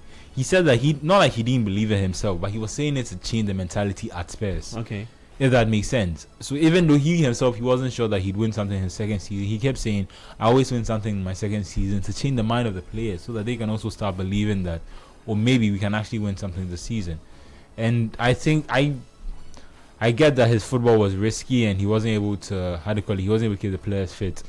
But I really think Postecoglou could have done a bit better than what Thomas Frank has done this season, and what subsequent manager Igor Tudor has also done. I think he could have been able to get this team. I think a year on after being adapted to a system, I think after all this, like a mid-table finish, at least a mid-table finish. I would take him at his word that he says he sacrificed the Premier League for the Europa League campaign. Yeah, I would take him at his word and I would give him a chance. His problem is his spell at Spurs, at Nottingham Forest, where he came for 8 games and he didn't win. That will also be held against him in terms of, if you look at what Spurs have done this season, where he's been this season to manage, he hasn't been able to do much better. But I think that one, he rushed into a different system. He rushed into a situation where he was taking a team that played an entirely different style of football. He was trying to convince them to come and play his high tempo football within 8 games, and the switch wasn't good enough. But I think if he had been able to stay with this Spurs season, I think he was the last good decision that they made. If he had been able to stick with this Spurs team, he could have been able to get them playing at a better level. And if they had been able to invest and back him and give him players, if his problem is that players get injured, give more depth to the squad, give him better players who actually understand his style of football, and let's see how that's able to go. And I think that indecision, not being able to decide what style of football they want to play, over an extended period of time. So going from Pochettino to Mourinho, going from Postecoglou to someone like Thomas Frank, like they've shown too many times that they are not certain what they want to do with their football. They don't necessarily have a cohesive recruitment plan, because the people who recruit for them are constantly changing all the time. Paratici was there earlier this season, but he's moved along now to Fiorentina. Who just moved out of the relegation zone in Italy. But it means that they've been recruiting they have been recruiting consistently. So sometimes they bring in young players, and they did that about 2-3 seasons ago. When Postecoglou came in, the players that they gave him were Archie Gray and Lucas Bergvall, and these were the players that he was supposed to build a team with. When Thomas Frank comes in, that's when they actually try and invest some money, and they give him someone like like Xavi Simons and Kolomwani. And I'm just wondering, wouldn't Postecoglou have done much better? After he came in the first season and he trained with Harry Kane, but he wasn't able to keep Harry Kane. And he swears that if he had been able to keep Harry Kane, they would not have been as bad as they were last season. And that is a valid argument. But to come and not have him work with a proper striker and then sack him and then now try and invest for the manager who's coming after that, I think that the whole club in itself hasn't been cohesive in the way they want to achieve. And this is just the effects of that are just showing on them. Okay, all right. So that's the word on Igor Tudor and his job at Spurs. It's a sinking ship, and he gets it surviving again with just some few games to end the season in the English Premier League. In Germany, it's Bayer Leverkusen 3, Freiburg 2, Hoffenheim also 3, Heidenheim 0. Mainz are beating Stuttgart by 1-0. RB Leipzig are losing to Augsburg by 1-0. Wolfsburg and then Hamburger are playing a 1-0 draw. And then the Italian Serie A is Como 2, Cagliari 1.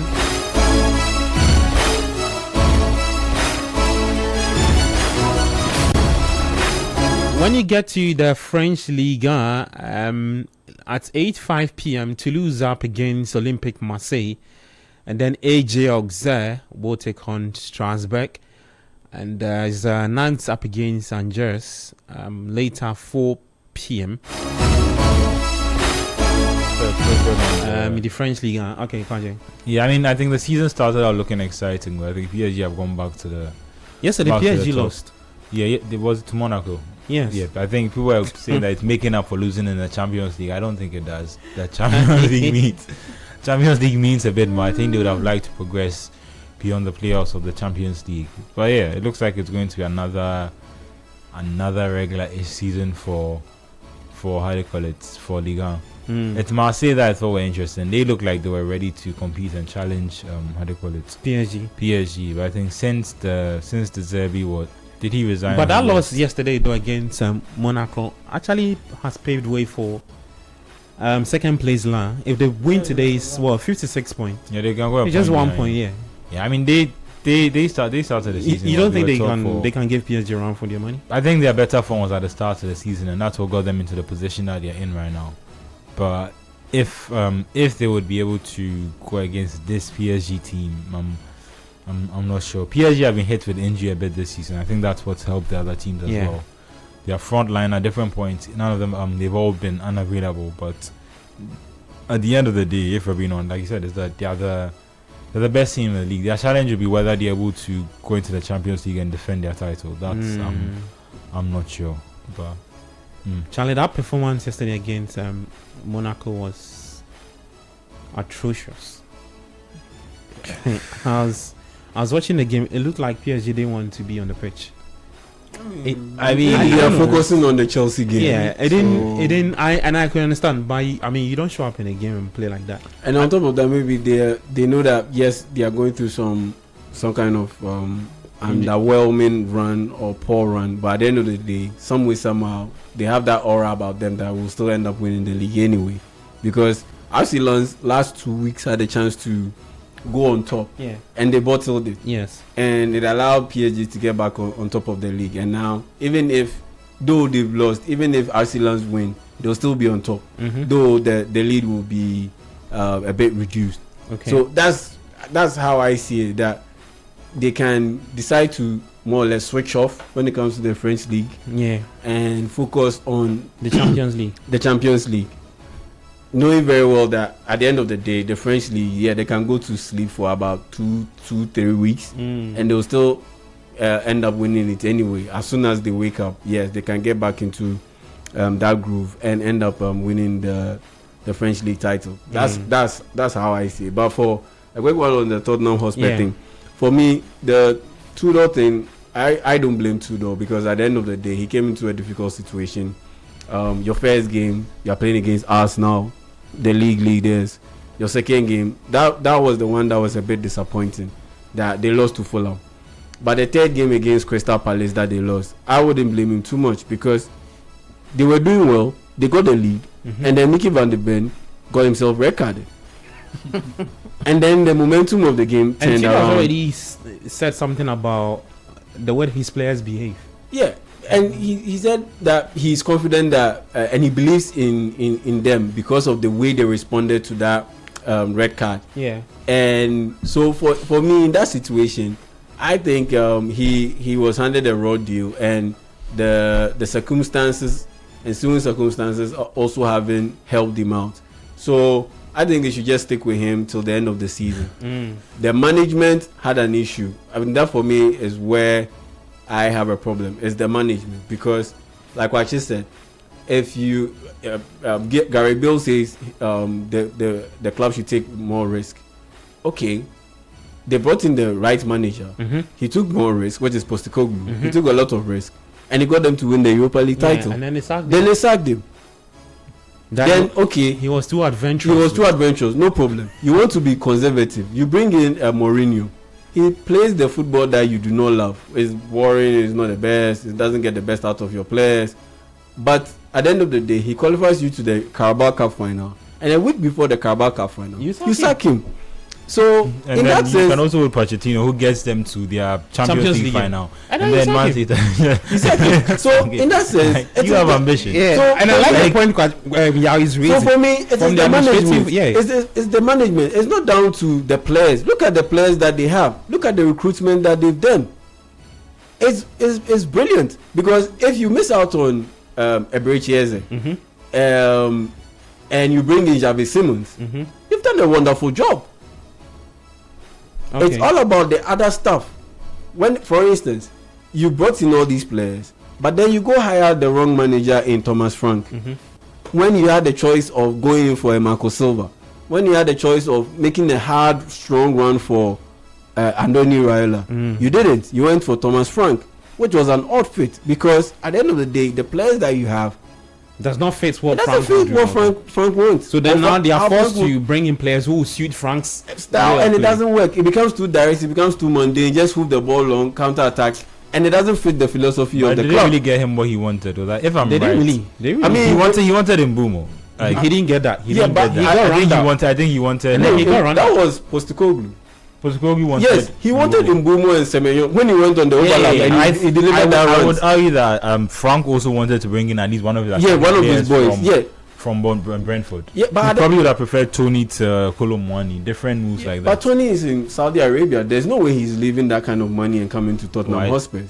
You get he's it. Not done. So in that sense, it's quite difficult. So at the end of the day, bringing a manager who can work with these players, creative players, and not players who create out of get. Yeah. Players who create out of top level talent and quality.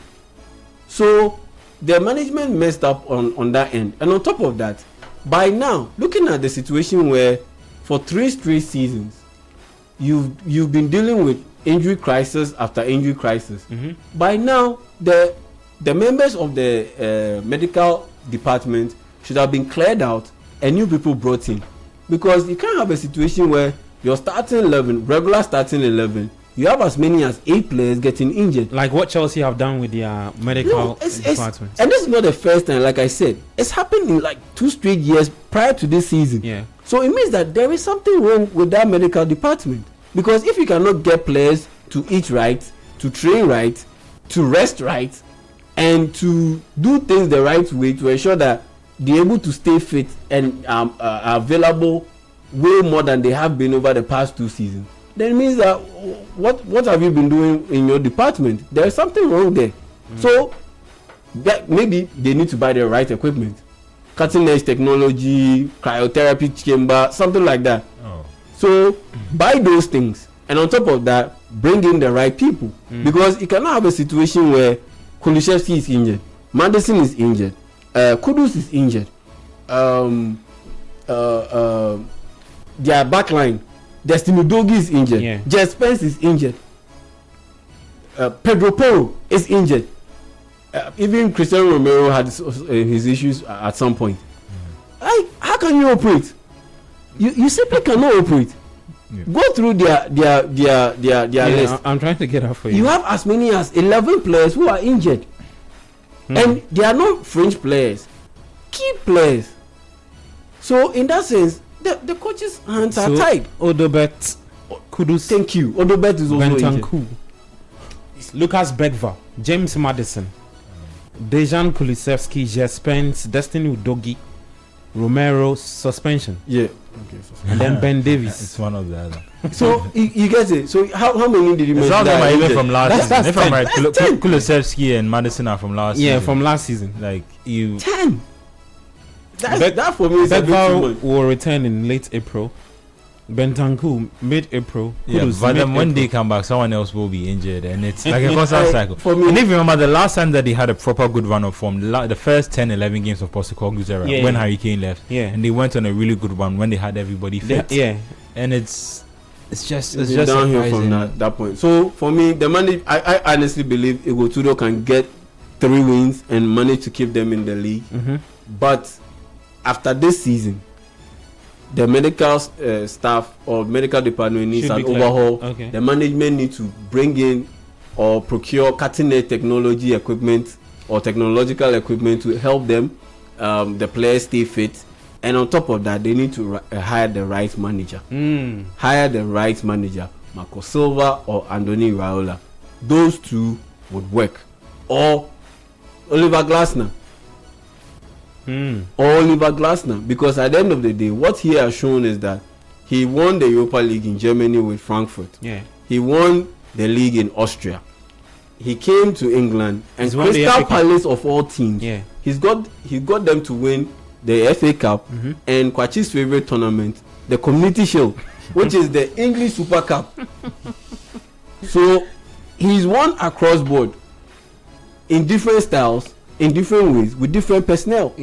So what that tells me is that, looking at the way Spurs have been built over the years because of the profile of the coaches that they've had, where you have 2 direct players and 2 creative players, so there's no proper link between those 2. It's just one or the other.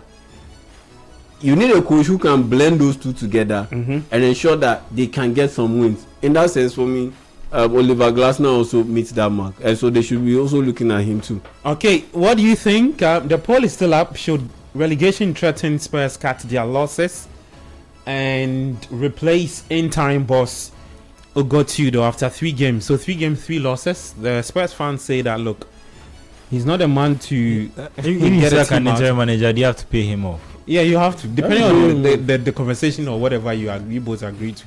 When you agree to the end of the season, if you sack him for the end of the season, you have to.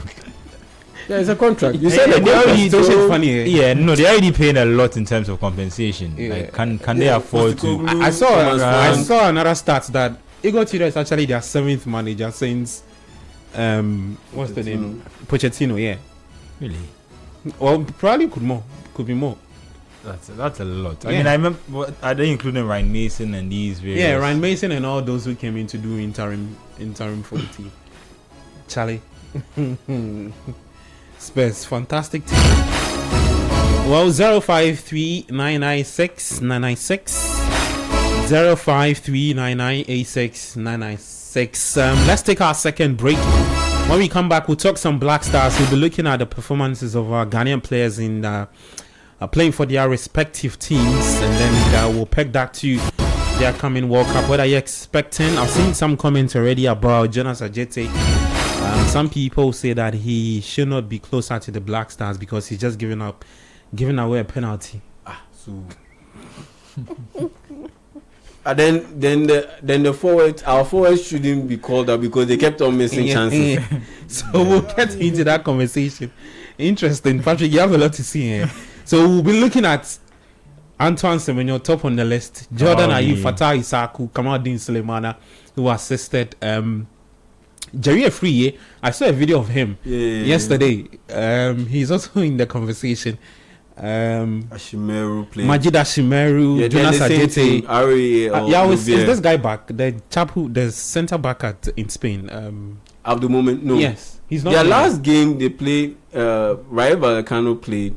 He wasn't even part of the squad. Oh, okay. I think he's still not much. He's not much. Charlie, we need him more. I don't think he will go to the World Cup. I honestly don't think he will go to the World Cup. Because looking at Salisu's issue. Salisu is not going to the World Cup. Yeah, so that's what I'm saying. That was confirmed. At the moment, I don't think he's going to the World Cup. Tariq Lamptey, I don't think he's going to the World Cup. He's out. Okay, out. Yeah. So we should be looking at defenders out there. They are there in and around the team. In and around, so like those we've called in the last couple of months. And I mean, there's Jerome Opoku. Where is this guy? So Jerome Opoku is an option. Nicolas Opoku, yeah, he's around. He's still around. So Jerome Opoku, for instance, then you look at players that are playing competitively around the world.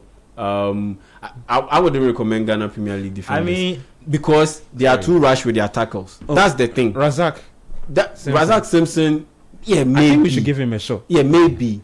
But for the most part, I'm saying just because of consistency. Yeah, because he's been part of the team. Like I said, in and around the team. So Razak Simpson. But for the most part, I'm very buoyant about selecting or picking Ghana Premier League players, the creative midfielders, and a few of the forwards, maybe the wingers too. But when it comes to the defenders, okay, and the defensive midfielders, because of the way they are rushed with their tackles, you go to international tournament. Those tackles that Ghana referees will allow you to go, international tournament. No, remember this tackle that was it Emmanuel Amankwa, the Heart of Folk player, he dished out on Dauda Saka, in the Kotoko Accra Heart of Folk game. Many referees will let it go, but because Daniel Lai is exposed to the international scene, he saw the grave danger in connection to that tackle. You just can't step on someone's Achilles. You just can't do that. That's why he dished out that yellow card and got the guy sent off. But for the most part, Ghana Premier League referees, the last round, we saw that game. Dreams FC, you saw that tackle that the player dished out. There was nothing. So the defenders, the league is physical. The defenders have a very, very big problem when it comes to calling up Ghana Premier League defenders to the Black Stars. Like you said, to everyone there's an exception. So maybe Razak Simpson. Okay. Let's go for a break. Right. When we come back, then we'll get into the Ghanaian players conversation in Europe. You can, if you are listening to us, you can also. That's my point. Just why in Europe? Why are we not including the Ghana Premier in League? everywhere. And everywhere. Top Ghanaians. Yeah. So if you've seen any player performing somewhere, I mean, the defenders, for instance, Maxwell Wuleji is one I would recommend. He moved from Frederickstad to Nashville SC. In the United States. And he started playing for the Ghanaian players in the MLS. They are everywhere. Now that Albert Amwa is back, I mean, shouldn't his... Which Albert Amwa?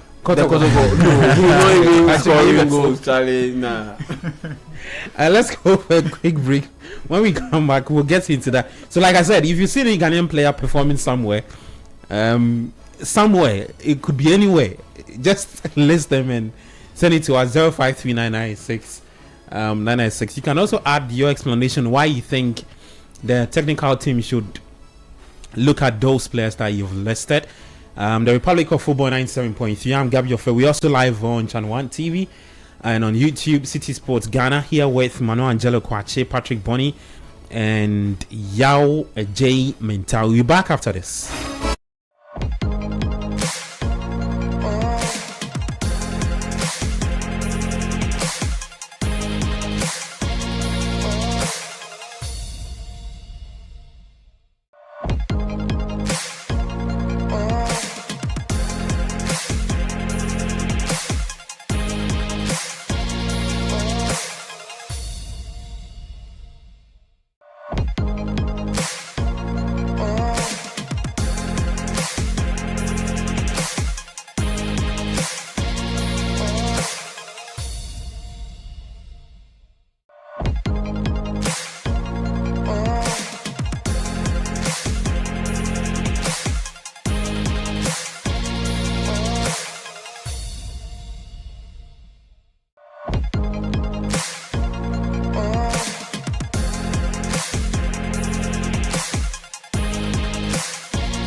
Welcome back from the break. This is the Republic of Football on 97.3. I am Gabi Affair. The show is every weekend, Saturday, Sunday, so you can always join us on these days. Always an interactive show, so you can send in your thoughts on 0539986996. 0539986996. That's the WhatsApp text line. For the FA Cup games, Wrexham will be taking on Chelsea. And then there's Newcastle United up against Manchester City at 8 p.m. In the Spanish La Liga, Osasuna played out a 2-2 draw with Mallorca. And then Levante are taking on Girona. Is goalless in that game. At 5:30, there is Atletico Madrid up against Real Sociedad. And then Athletic Club will be up against Barcelona. For some Ghanaian interest, Iñaki Williams will be hoping to start against Barca. When he heads to Germany, there is FC Heidenheim losing to Hoffenheim by 4-1. Freiburg are also losing to Bayer Leverkusen in that game. FC Mainz 1, VfB Stuttgart 2, RB Leipzig 1, Augsburg 1. Wolfsburg are taking on Hamburger SV. It's Hamburger 2, Wolfsburg 1. And Jonas Ajeti plays for Wolfsburg. He's 22 years old.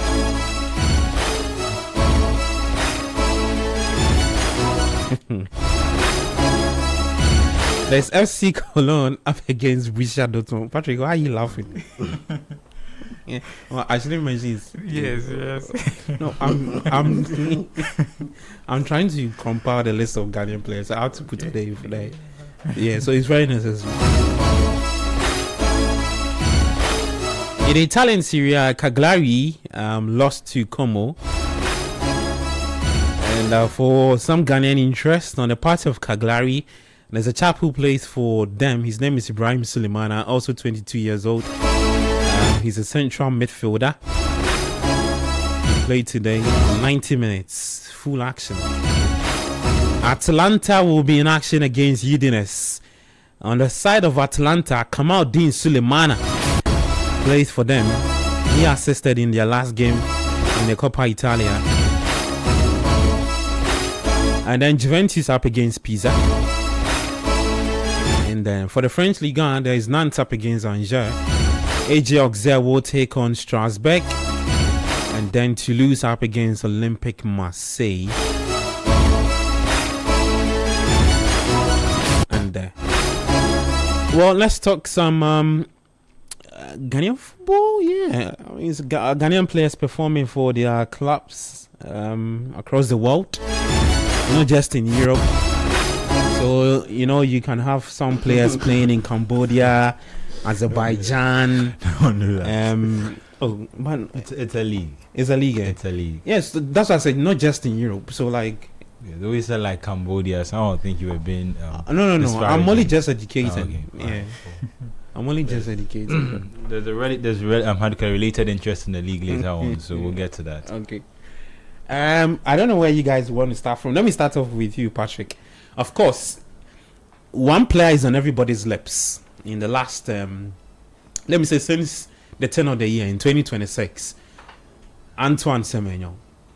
Blistering start to life at Manchester City. Just quick thoughts. Did you see him starting this way? I think he has 7 goals, 2 assists for City in all competitions, right? Did you see him starting this way under Pep? And what are you expecting from him when the World Cup kicks in? Well, he's definitely one of the players who will be named in the squad. Yeah. So we can also preempt or get into that squad that Otto Addo will name with some of the players who are already performing? You know, honestly, I mean, he's our best player out there in Europe. I don't know because we are Anglophone. We follow the English Premier League very well, so that is where. I remember when I was young, these guys from Niger, they came to Ghana, and then they were mentioning Pele. Like anytime they see a Ghanaian play, then the name is, they will call it Pele. So it was later I got to realize that they were watching Canal France. Okay. So those from the Francophone countries. Yeah. So they were following the French league at the time. So they knew most of African players in the French league. In the French league. So in Ghana, Nigeria, ours is the English Premier League. You get it. So clearly, when you look at Antoine Semenyo, he's our best player out there. And then for me, if you ask me whether I felt or thought that or envisaged that I was going to go to Man City and play very well, honestly, I would tell you no, because of the crop of players he was going to meet. And then if you look at Pep Guardiola as a manager, I didn't believe or think that he was going to use Antoine Semenyo as he's doing now.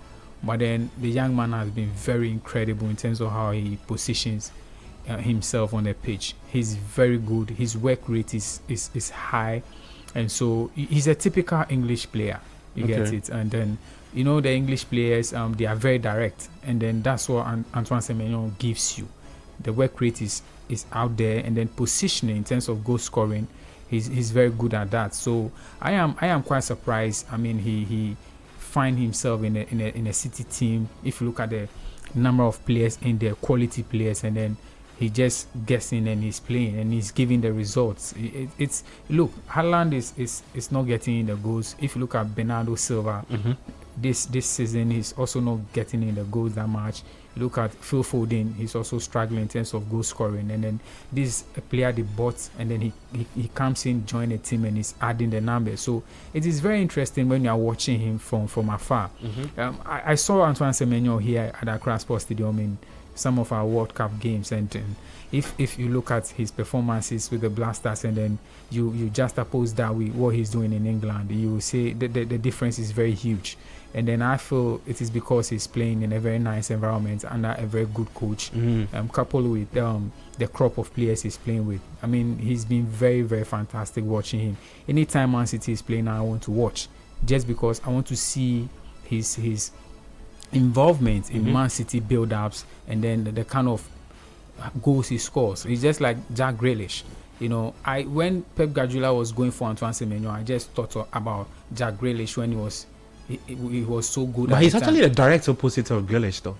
I mean, not necessarily in terms of what Grealish does, but I think I get what he means in terms of how the type of player who doesn't necessarily fit in Guardiola's system, but Guardiola will twist him to fit within the system and take away his individuality. Yeah. So I mean, he's good. I mean, look, I remember Ghana's game where was he against Niger. Antoine Semenyo was before the goal post, and then he didn't know whether to use the chest or head to score. You get it. Anytime I sit down and then I reminisce over that very game and I watch him play, I've been asking myself, what is the magic now? Because he seems to look like a player who is well informed now. And then I love the fact that he's playing so well. If you look at comparing him to Doku, and then he's playing ahead of him, and it makes it very interesting. I've heard when he was moving to Man City, I've listened to so many people within the game who were some way somehow not positive about that switch. They thought he should go to another team, but to be honest with you, he's done a very great job. You know, if you look at the English Premier League over the years, you take away Mohamed Salah, I mean, getting the goals. You remember this DJ Drogba, Benny McCarthy, and then now you look at how do you call it, Antoine Semenyo and his numbers. It's very interesting. If you remember Adebayo when he was with Arsenal, those were the names you hear week on week. You get it. Now it is all about Antoine Semenyo, and then that is where my surprise is, and I'm only hoping that he'll keep up this very fine form, the goal scoring form. He's not that player that is very creative. He's a very direct player. So I'm just looking up to how he will fuse this ability with what we have within the national team, because that is where the difficulty is. You watch him play, he's very good in Europe. He comes to Ghana, the numbers aren't coming, and so you have he has 3 goals in 32 appearances for the Black Stars. You know, it is not encouraging. So somebody will say, if you want to make it more very annoying, 3 goals in 4 years for the Black Stars. you know, Yeah. Yeah, and I think we need to at least start having a conversation about whether he's at the level now where people will be annoyed at this. But can we build the Black Stars team around Antoine Semenyo? I know that seems very reactionary based on what has happened this season. Based on the form he's given us this season. Yeah, and I think at the start of the season, most people would have agreed that that's probably kudos. You know what I have realized about him, right? Ever since he moved to City, 2 things is that. And that one of the 2 things is that coach mentioned it here, his shooting power and accuracy, and then his awareness inside the box. Yeah, I think I don't know if you guys have paid attention. I think it's improved massively.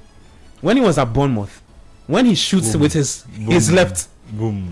I know. Yeah. if the ball doesn't end up in the net, it goes off. But now when he moved to City now, when he's in the box, he's very more relaxed. Yeah, like it's the same power, but and it's power is going purposeful. You get it. The power is still there, but it is more direct and it is more way more better than what he was doing at the power would go with the direction upwards, but I think now he can find a way to place the ball. Because that last goal he scored power with the left foot, making himself. Charlie, that's a very difficult technique to do. Yeah. Bro, like if you don't take it, you can even get your thighs injured. Yeah, you can pull a. That's a really difficult technique. So I think the personnel around him at City has helped him improved in a way, because you've got quality players around you. Look at the players he plays with week in week out: Mamouche, Haaland, Bernardo Silva, Sheki. Charlie, you for lift your game, then match up. Then he comes to the Black Stars.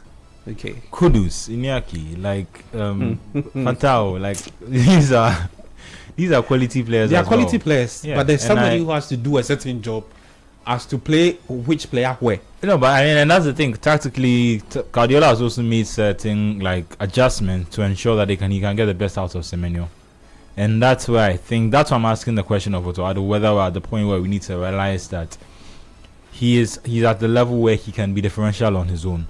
There are times where there are 2 things that can sometimes win you a game. Either the tactics, I think that's a goal for Levante.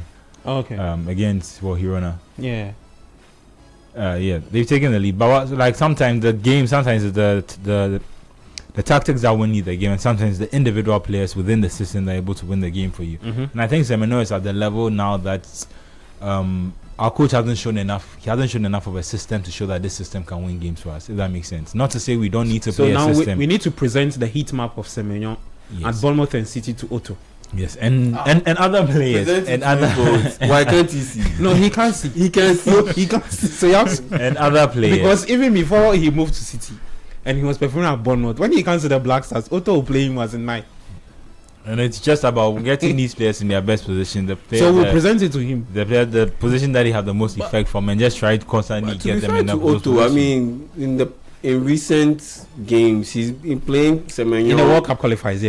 On the left side. Yeah, I agree to that. On the left side of a front 3, which is where he plays at. He used to play at AFC Bournemouth consistently. At Man City, he switches. Sometimes he's on the left, sometimes he's on the right. But for the most part, he's on the left. Can we do that at the Black Stars? Just to remind me, how can we let him do that? How often did the qualifier they to play 3 at the back? Or he was constantly going with 4? I think it was just top of my head. I can recall 2. One against Mali in Bamako. Okay. And then the one we beat them 2-1. And then the one Comoros at the Accra Sports Stadium. Yeah, that one he wanted to be very, very, very compact at the back. Yeah, I think at the forward line, I think those were the 2 games. The rest of the qualifiers, he went to the back 4. So, me, it's not about the players that surround our last game, against Comoros. Yeah, against Comoros. I think it's because, like Kwachi said, the quality of the players, the drop-off is not sharp. Between Man City and the Black Stars, the drop-off is not sharp. It's just marginal. Because there are quality players across board when it comes to the Black Stars.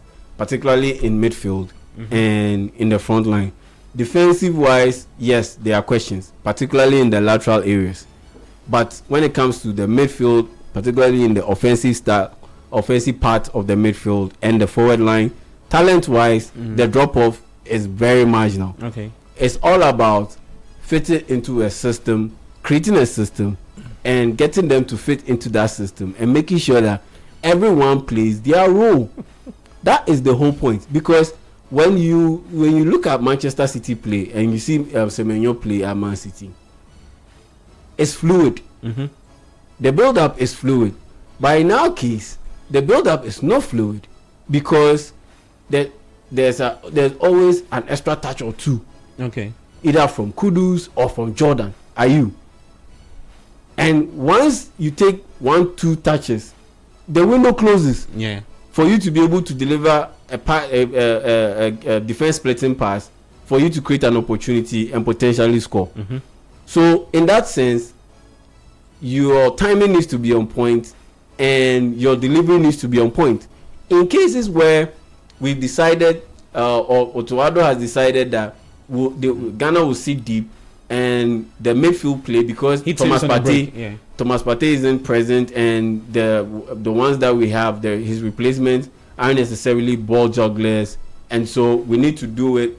Okay, the long transition, hit or build that play deep from deep and hit it long. The quality of the passes do not fit the standard. They do not find their target. So in that sense, you're also depriving Antoine Semenyo of quality service because you can play the intricate style of game, but make it quick and snappy, make it fluid. That one you help him. You do not just help him, you help Iñaki Williams too. You help Jose Pinto too. These guys, Brandon Thomas Asante, they are speedy. Yeah. So once the build-up is fluid and quick, it helps. It helps them because the spaces will open up quickly, and before it closes, the ball has already been laid off, and they are making runs either on the ball or with the ball or off the ball. And off the ball, Ghana is terrible. Ghana has been very terrible because there isn't that trust that once a ball is released to this player, X player, Y player, the ball will be laid on. So if I'm making a run, no one is even giving me the ball.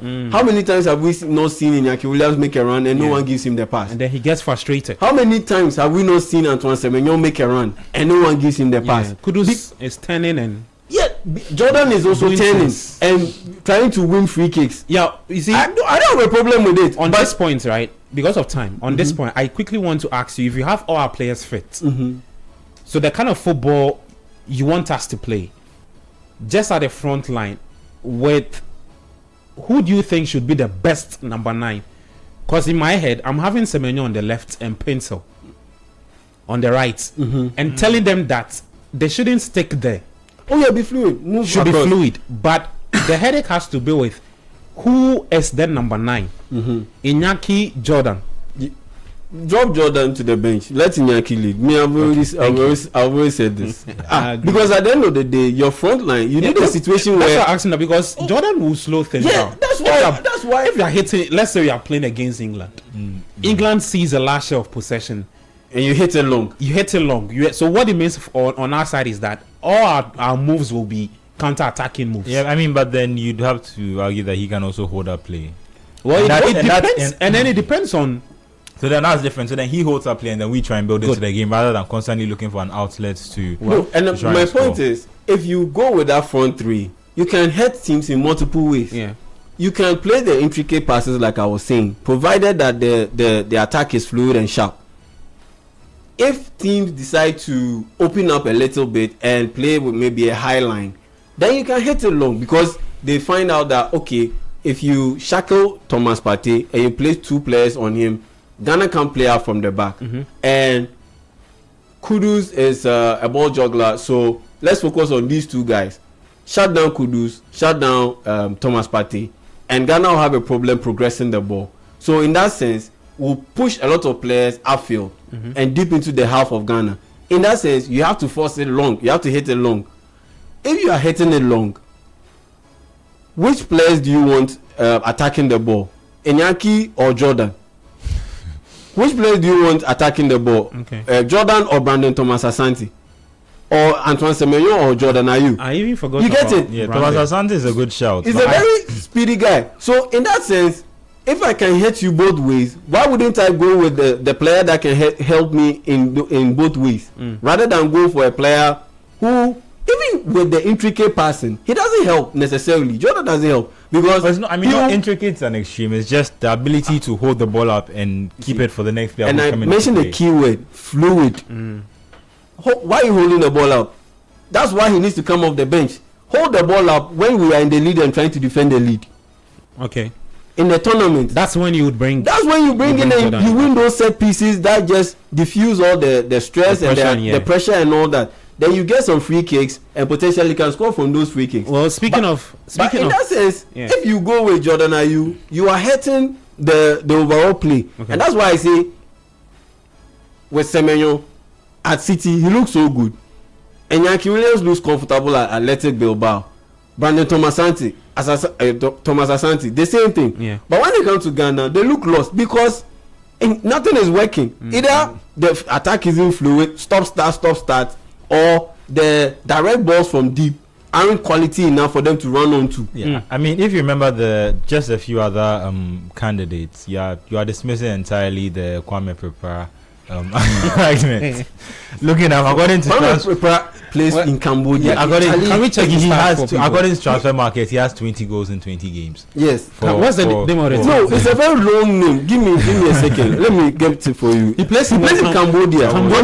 He used to play for Ken Faisal. Yeah. Then he moved over to South Africa and played for Orlando Pirates. I only remember him for the stint at South Africa. I didn't know he had moved to Cambodia. He had a brilliant start to life in South Africa, and he emerged as I think he finished runner-up in best young player of the year. I think 2 seasons ago in South Africa.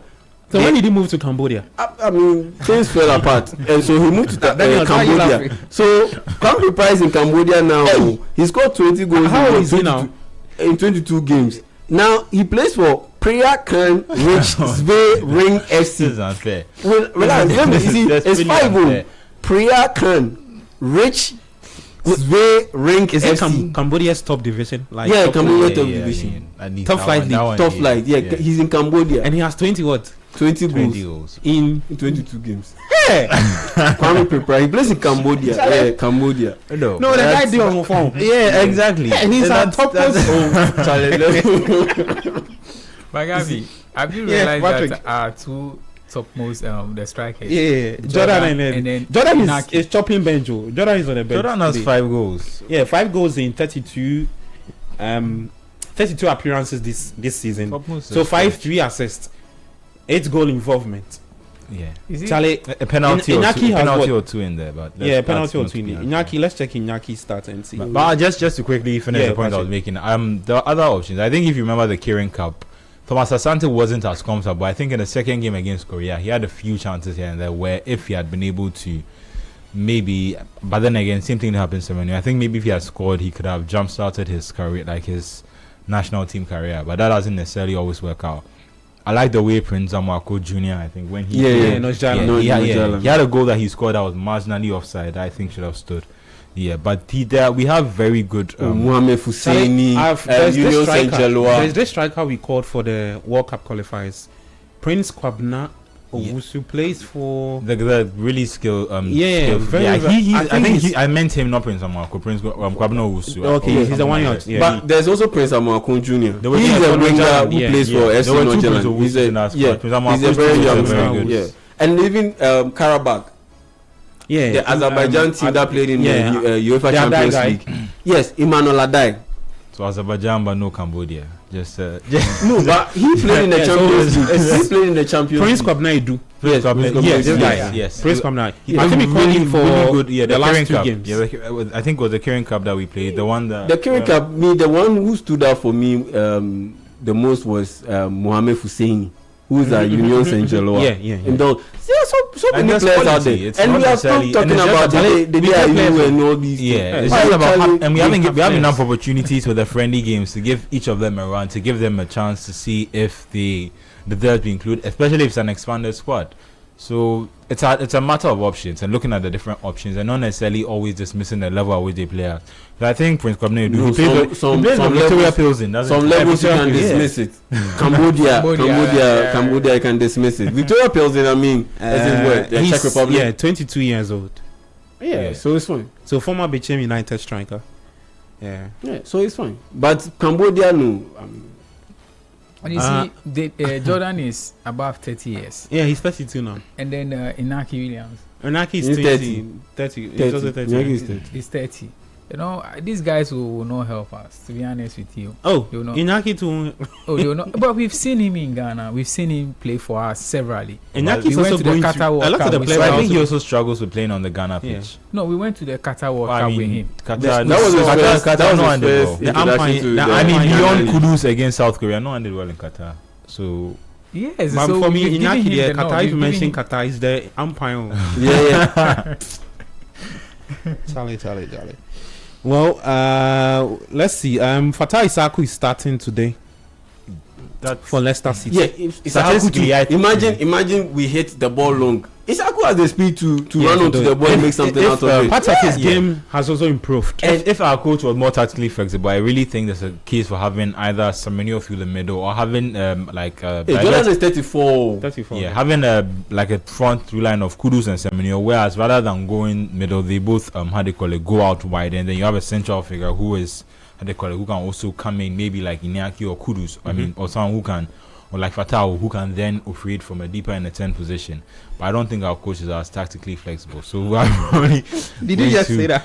Yeah, but I really think there's an argument for having Semenyo and how well he plays across all three front line. There's a point in having him starting up front, but not necessarily having him really a real test for the striker. Like, if you look at our players and the options you can actually get from these players. Not really, bro. And that's why the Panama game is it. After Panama, if he's going to be having to play defensive football against both England and Croatia, and it's a matter of taking your chances and advancing. Not necessarily against Croatia. I mean, Croatia, we will be on the front foot because they do not have the players that they used to have, who are technically ball jugglers that can control the pace of the game. We should match them. We should even be. Don't you think it's dependent on the results you get? Retired. It's dependent on the results you get against Panama. So let's say we beat Panama, and that's the point I'm making. Yeah, it's very dependent on how we play against Panama, whether we're going to be then chasing in the next game. And they will also, or we have the way they also approach us will also be dependent on how they also play in their first game. Yeah. Probably they can come out gun blazing against us. Maybe they win their first game and they are okay with that result. They can sit deep and then we are rather attacking them. So for me, like I've said, it has to be either a 4-3-3 or a 4-3-3. A 3-4-2-1 or a 3-4-3 formation. Okay. Because, for instance, Antoine Semenyo, if you have Antoine Semenyo playing as one of the two more or less inside forwards in a 3-4-2-1 formation, so the two guys who tuck in a little bit behind the main striker, they are not necessarily wingers, but they can split out wide and operate as wingers. In that sense, Antoine Semenyo is perfect because though he lines up as a winger for Manchester City, he's always drifting inside, and it is the fullbacks who occupy the wing position. Yeah. So in that sense, he fits. And if you play him in a straightforward 3-man front line and line him up on either side of the wing, he fits in the sense that his speed can stretch the defense. Okay. And on top of that, he is versatile enough to be able to play across the front three in a fluid formation where they are able to switch positions without necessarily affecting the structure of the team formation, and also affecting the team's ability to play. So in that sense, yeah, you have to play either with a 3-4-2-1 formation or a 3-4-3. Okay. Knowing very well that Kudus can play in behind those guys and also supply the balls. Ishahaku, have him come off the bench, and he needs to be spoken with. And that one is down to coaching. Play your role. You are a winger. Once you cut into the infield, your first instinct isn't to shoot. Your first instinct is to cross the ball and try to find Iñaki Williams in the box, who is very good with his head anyway. Once you cut infield, don't be shooting. Okay. You cut infield and you shoot But 2 times and you miss. if I'm he cuts putting you in- on the bench. But if he cuts in and there's space for him to attack, he can shoot. On at No. the junction too. Why should he? And do then based on what we see him do at Leicester City, At I Leicester think in City, positions where fantastic. But at Leicester City, he's not playing with the likes of Iñaki Williams, so he's afforded the chance to do so because they are not scoring anyway. so you're But saying that he should also look at the other option, the when second you option. come to the Black Stars and you are playing at the World Cup, be mindful. Be mindful. I'm not saying that kill it out of your game, but what I'm saying is that be mindful. Once you cut infield, try to swing in the cross because you'll be cutting infield onto your favorite foot. Yeah. You can deliver a proper top level cross in swinging, which is very difficult to defend. And to the extent that even if the striker doesn't get his head to the ball or foot to the ball, it can go into the net because it can Ricochets or somebody it can an confuse the on-goal, goalkeeper. yeah, okay, So right. why in the world would you always be attempting shot after shot after shot once you cut infield? So in that sense, he should try to look out for his teammates a little bit more than he has done in previous attempts. Okay. Phone lines activated 0549969996 0549986996. Call us, share your thoughts with us. If you spotted any Ghanaian player playing anywhere, Not anywhere. Where he plays is important. Well, Cambodia. Like, well, Kwachis, I shouldn't do only Europe because if I do that, I'm limited. oh, okay, I fine. haven't So even maybe, mentioned Ghana Premier League. so, and so maybe Friday. MLS. So anyway, Yeah, so maybe MLS. so we can have a Ghanaian player performing very good in Kazakhstan. Okay, Kazakhstan. Oh, that's like now. Kazakhstan. Does he play in the Champions League? No. I mean, Okay. Yeah, no, for instance, Azerbaijan, they have Karabakh. yes, for instance, this chap, the guy who used to Choco, who hailed from Choco and he played for the Black Stars. He used to play for Slovakia, one of the teams. I'm trying to get the team that beat Real Madrid. recently. Yeah, a couple of seasons ago in the Champions League. Edmundo. He was a midfielder. I think it was Edmondado. Edmundo, yeah. Oh, okay. Yeah, he's the one. If you play for Let me- those let kind me of cross teams, check, okay. Belarus, in countries like Belarus, He's the one. Slovakia, Edmondado, yeah. at least your team should be competing in the Europa League. Okay. Your team should compete in the Europa League or the Champions League. Mhm. Then I will know that okay, your league that you compete in is not top level. Sheriff Tiraspol at the time. Yes, Sheriff Tiraspol. Yeah. Yes, those kind of teams. Moldova, Sheriff Tiraspol, I think was Moldova. yeah. Thank you. In that sense, you should be That one competing you at the consider- Champions League. No, I'll consider you if you are playing in that league. I'll consider you. No, but you'll be unfair. No, You're but being a wait, little unfair. wait. But if you are playing in that standard league, is on the Uh-huh. floor, but Cambodia can get in. no, regardless. but see, I know. Moldova, Okay, so are you saying that? Moldova League, Uh-huh. Moldova League is not the best. Mhm. But if you are playing in the Moldova League and your team is playing in Europe, competing in the Europa League Mhm. or the Champions League, that Sheriff Tiraspol, Okay. I'll give you a pass. Oh, okay. But if you are not competing in any of these European competitions, Moldova, like I'll take a Ghana Premier League player. Moldova League, Okay. I'll take a Ghana Premier League player. Let me announce the phone lines again. Interesting conversation. 0549 96996 0549986996. So 0539986996. You can call us, share your thoughts with us. We're discussing the possible players to make it to the Black Star squad ahead of 2026 World Cup.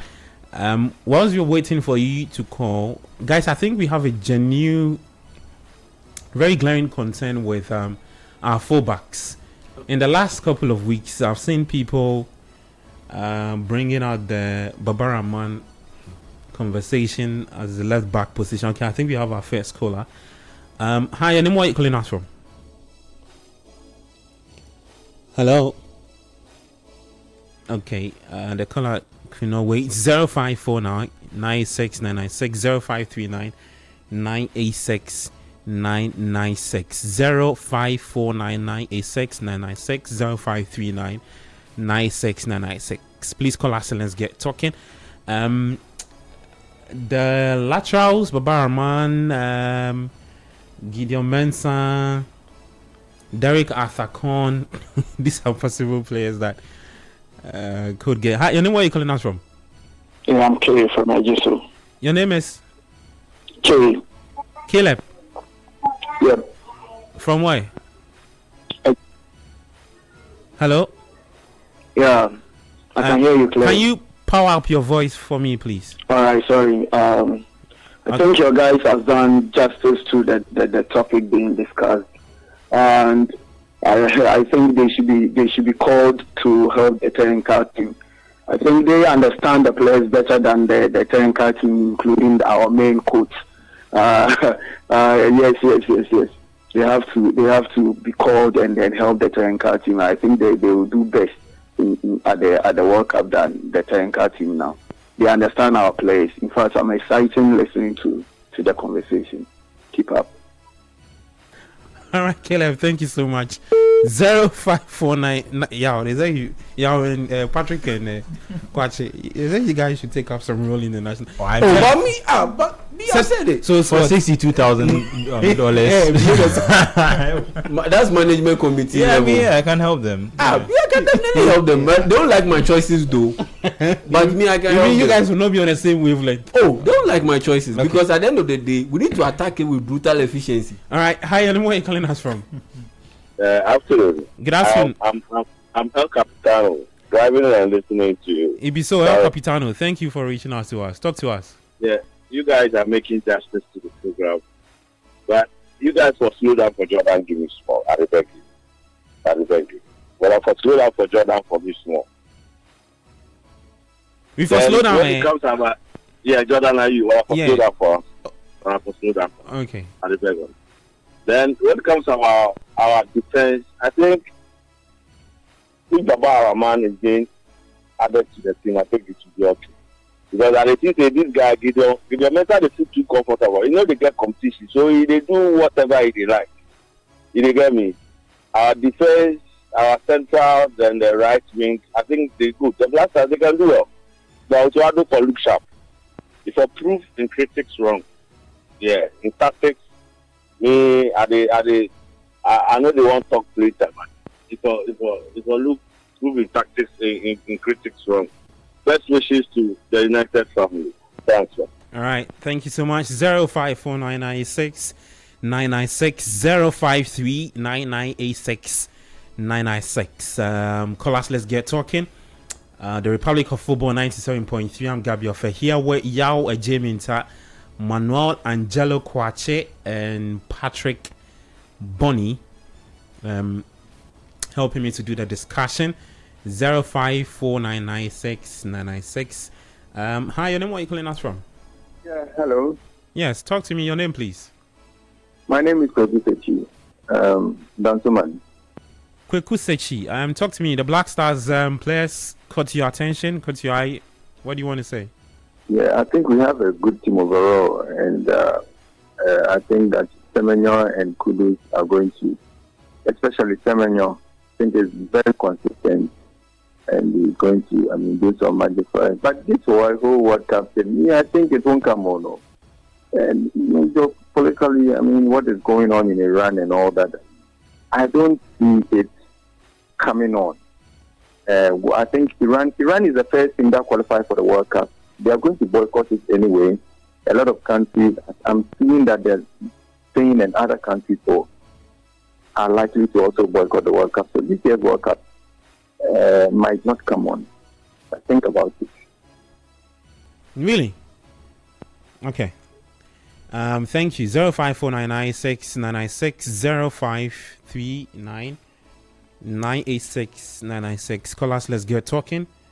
The Republic of Football 97.3 City FM. I'm Gabi Ofe here with Patrick Bonnie, Manuel Angelo Kwache, and also Yao J. Menta.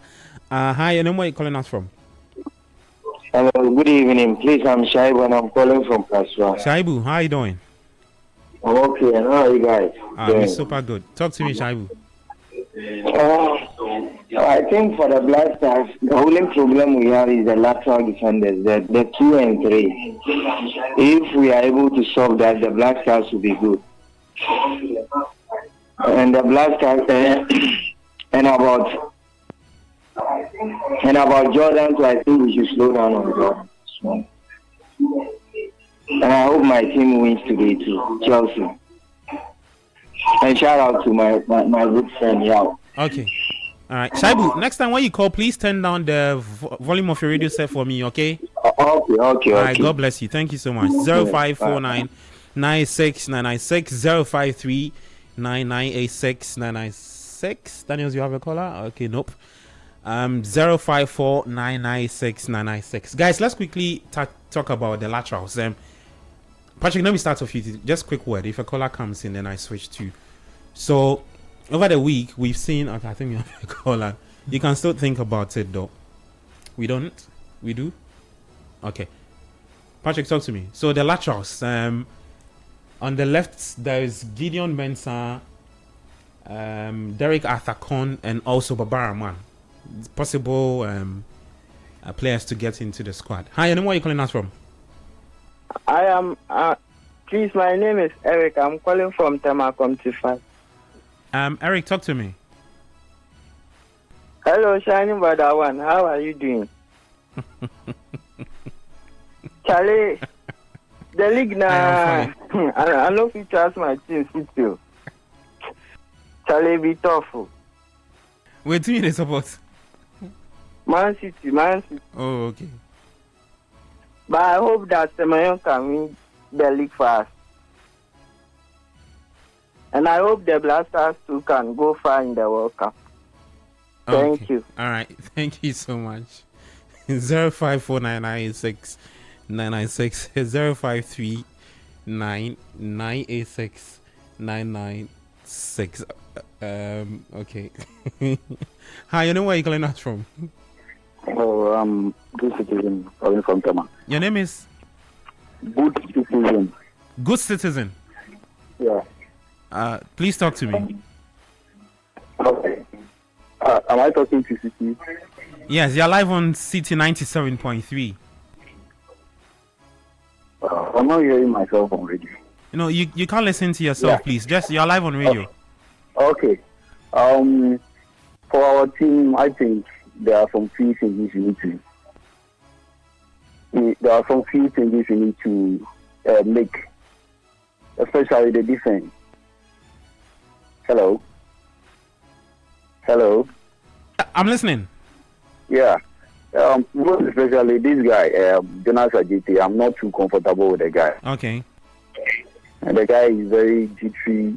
He's not confident enough when you see him play. And also, to me, Kwesi Sibo, the guy that you've been hyping too much. Like when you watch him play, the guy is not that type of guy who will give you that good passes. He's fine. He's good with tackling. But most of the times when he's done with the tackling and recovering the ball, the next moment he dash out the pass to the opponent.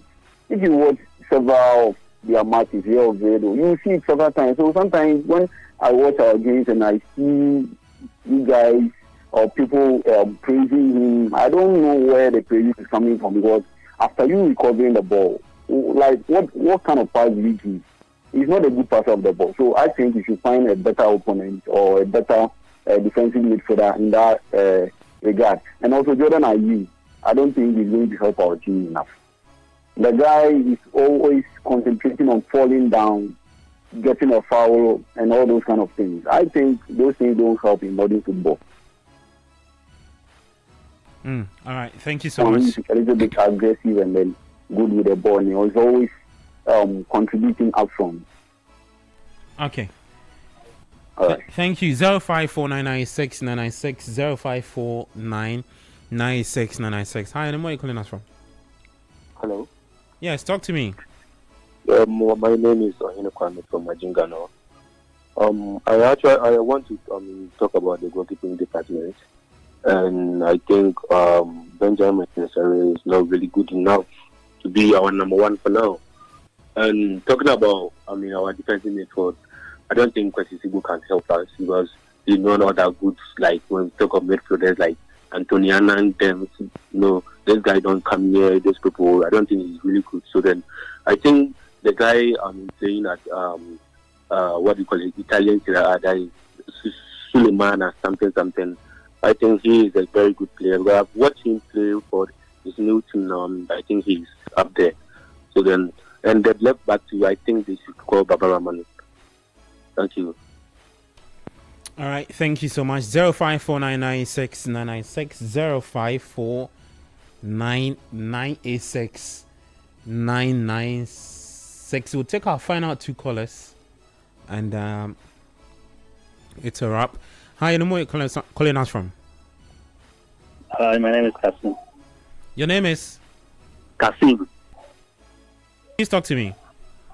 All right, so I have 2 issues to talk about. Please go ahead. So, as for I see some journalists trying to advocate for Dede Ayo. I don't think he should even get near to there. He has paid his due, so I think that is okay. Then, on our goalkeeper side, I don't know whether Benjamin Asare is capable of keeping our goals for us in the World Cup. So I think we should find out for like a very good goalkeeper rather than Benjamin Asare. Sometimes when you watch him keep, I don't think he can do it for us. So who would be your preferred goalkeeper? For now, I don't think we even have a goalkeeper. We should just keep on searching. If not, I don't know. I just don't know. All right, thank you so much. 0549986 0549986 we'll take our final caller, and then I'll get quick thoughts from the guys. We'll take the show home. We'll be back here tomorrow for the Sunday edition of the Republic of Football, starting from 2 p.m. all the way to 5:36. Yeah. Hi, anyone you calling us from? Hi, I'm calling from Weja. Ima, please talk to me. I want to contribute. Yeah, please go ahead. Yeah, I'm thinking about our midfield. Yeah, we have 2 holding midfielders, Pate and Sibo. We want the ball progressor. So I'm thinking about Dan Kofice and who and what we call it, Majid Ashmeru, to get them to progress the ball. So Kudus will be at the right, and then what we call it, Semenyo will be on the left, and then on the attack. That's how we should organize our team. All right, thank you so much for your thoughts. That's it with the callers. Patrick, just quick thoughts on the left back situation, and then we can interesting thoughts though. Gabby, before I talk about the left, I don't know why they are talking about, how do you call it, Benjamin Asare. You get it? I just don't get it, because if this the goalkeeper you have, and then you look at the numbers, you get it, and then the person is doing so well in the domestic league, and then people are calling out his name not to be, I mean, he shouldn't be the man in post. I keep on asking myself. Yeah, that's why I asked the caller that who would be his. And it was very difficult for him to even mention one name. You get it? We gave Atizigi all the time he needs. We took him to, how do we call it? The Qatar World Cup. And then he came back, and then he's still not being a man for us. So what else do you want? Is it because we feel the domestic league is not all that good? You get like it? that's the thing that worries me. Like, it means that no matter what, they can never be, as long as you're in the Ghana Premier League, it means you are to your quality. You at have a to level move out where, before you can get into the national. no, it means that the quality isn't there. Like, you can't be at a certain quality or level and then play in the Ghana Premier League, and I think that's slightly unfair. Yeah. So I mean, we have to think about this whole thing and then see how best we can position ourselves. We went to 2006 World Cup where we had have 4 Habib- local players. We have Habib Mohamed Ilyasu. and those guys, and then they played very well. Yeah. Somebody will tell you that the level of football those guys exhibited is not what we see in the Ghana Premier League, but sometimes it is the opportunity. Most of these guys, when you give them the nod, trust you me, they will give you the result, because it is the World Cup. Yeah, and football is context. Like, you can get players just by playing with better players. You can look better by playing a different role in a different team. And that's where something I feel like we treat unfairly the Ghana Premier League players just because they play in the Ghana Premier League. You see, the crop of players that we have, and I am looking at it from the coaching perspective. Because, look, if you have a very good coach, the coach will turn around the boys and use them very well. I saw the Blasters at 2010 World Cup. I saw how they played. And then even Kwesi Appiah, when he took us to Brazil, that first game, Ghana versus USA, if you watch that game closely, you see that if you have a very good coach who understands the game, the players can be positioned very well. You get it? So the problem we seem to be having around the national team is about the man leading the team. Yeah. And so we need to be focused on that. The FA or the technical team, they need to. I'm happy they've beefed up, the technical team, where you see great minds will be at work. So I'm just expecting them to go out there and then give us the right players. For Gideon Mensah, he's been given the opportunity every now and then and he's playing. And then I think he's not getting that competition. So anytime you watch him play, very slow sometimes. And I think if people are calling, mentioning Baba Rahman's name to come over, I think are we planning for the future or we want to go back? That's the question that I'll ask. Because in every tournament, you need players that will come in, that you leverage on them after the tournament to build your team. So are we going to invite Baba Rahman into the national team and then right after the World Cup, are we going to use him? Is he going to be there for the next 5 years? So those are the things we need to look and then and see how we can position our boys. The domestic league, we have to just look into the league, get 1 or 2 boys to complement the boys. Somebody spoke about Razak Simpson. Yeah. And for me, I've been watching the Ghana Premier League, and yesterday even they won by 2 goals. Yeah. He played. I watched that game too. You saw how he played against Victoria United. You get it. The guy is good. The national, when he went, they invited him into the national team. We saw his level of confidence after those games that he played. So there's a need for us to focus on sometimes these boys and then give them the opportunity to play, and then not to be looking into Europe where some of these boys, because of the environment they are playing, we think they are all that good. Yeah. You get it? So they come down here, Monday starts, we meet them, and then you look at the quality. It's just about the serene where they are coming from. That is the difference. So we should leverage on the World Cup, use some of these local boys. We have people combing the Ghana Premier League. So they should be able to tell us that if you go to Samatex, you need to have a good player there. If you come to Hazovo, look at the centre back issue you are talking about, Kelvin Osesibe. Yeah. For Hazovo, if that guy is well groomed, you get it. One game with the national team, friendly game or something like that, you'll be better than some of the boys that we are going to be bringing from Europe to come and play. You get it. So for me, I think that the national team and the players that we still have a lot of work to do on them, and it's all boils down to the fact that we need a technical director, a coach that will be very resolute, who will tell us that this is what I want from you. If you don't give me, you'll not be part of my team. Okay. Pachi, just quick thoughts on the laterals, and then we'll pick it from there. Yeah, I think that we are doing the best with what we have so far, and with all these things, like you said, it's just a matter of opportunity. If the players that we have are not working for us, maybe we try different players. It seems like the combination of Gideon Mensah and Alidu Siedu has a lot of people quite worried, and understandably, given some of the performances that they put up during the qualifying campaign. So if we're able to use this opportunity to give different players an opportunity, that would be fine. But I don't necessarily think that in terms of our team, it's make or break necessarily dependent on the laterals. It also needs to reflect how they are also able to attack is also important. I think defensively it's important, but I think how they're also able to attack is important. And again, it comes to shifting. But do you think Otuado can maybe play with the midfielder at fullback, or like just different things, try different options?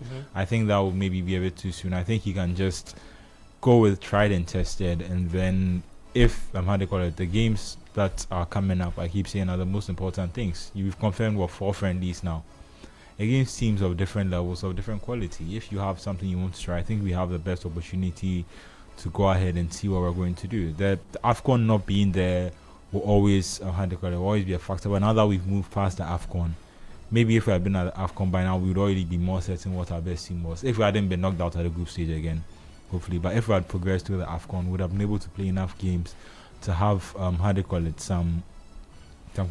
continuity in the team. And that's why I just think that for now the best thing is to go with what we've tried and tested, and to in between and in the games that are coming, we should try and use those games as a test for other options that we have. And by the end of it, I think we should be more settled on the team that we want to play. Okay.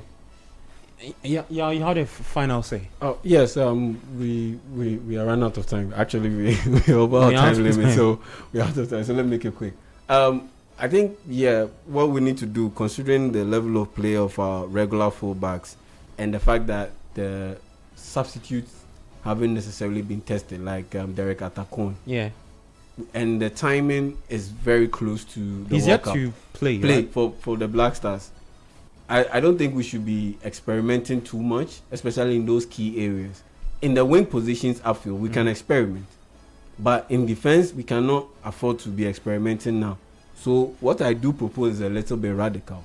Considering the overload and over-bloated level of talent that we have in the wing positions, and the versatility some of our wingers have shown, a guy like Fatau Ishaku should be played as a wing back.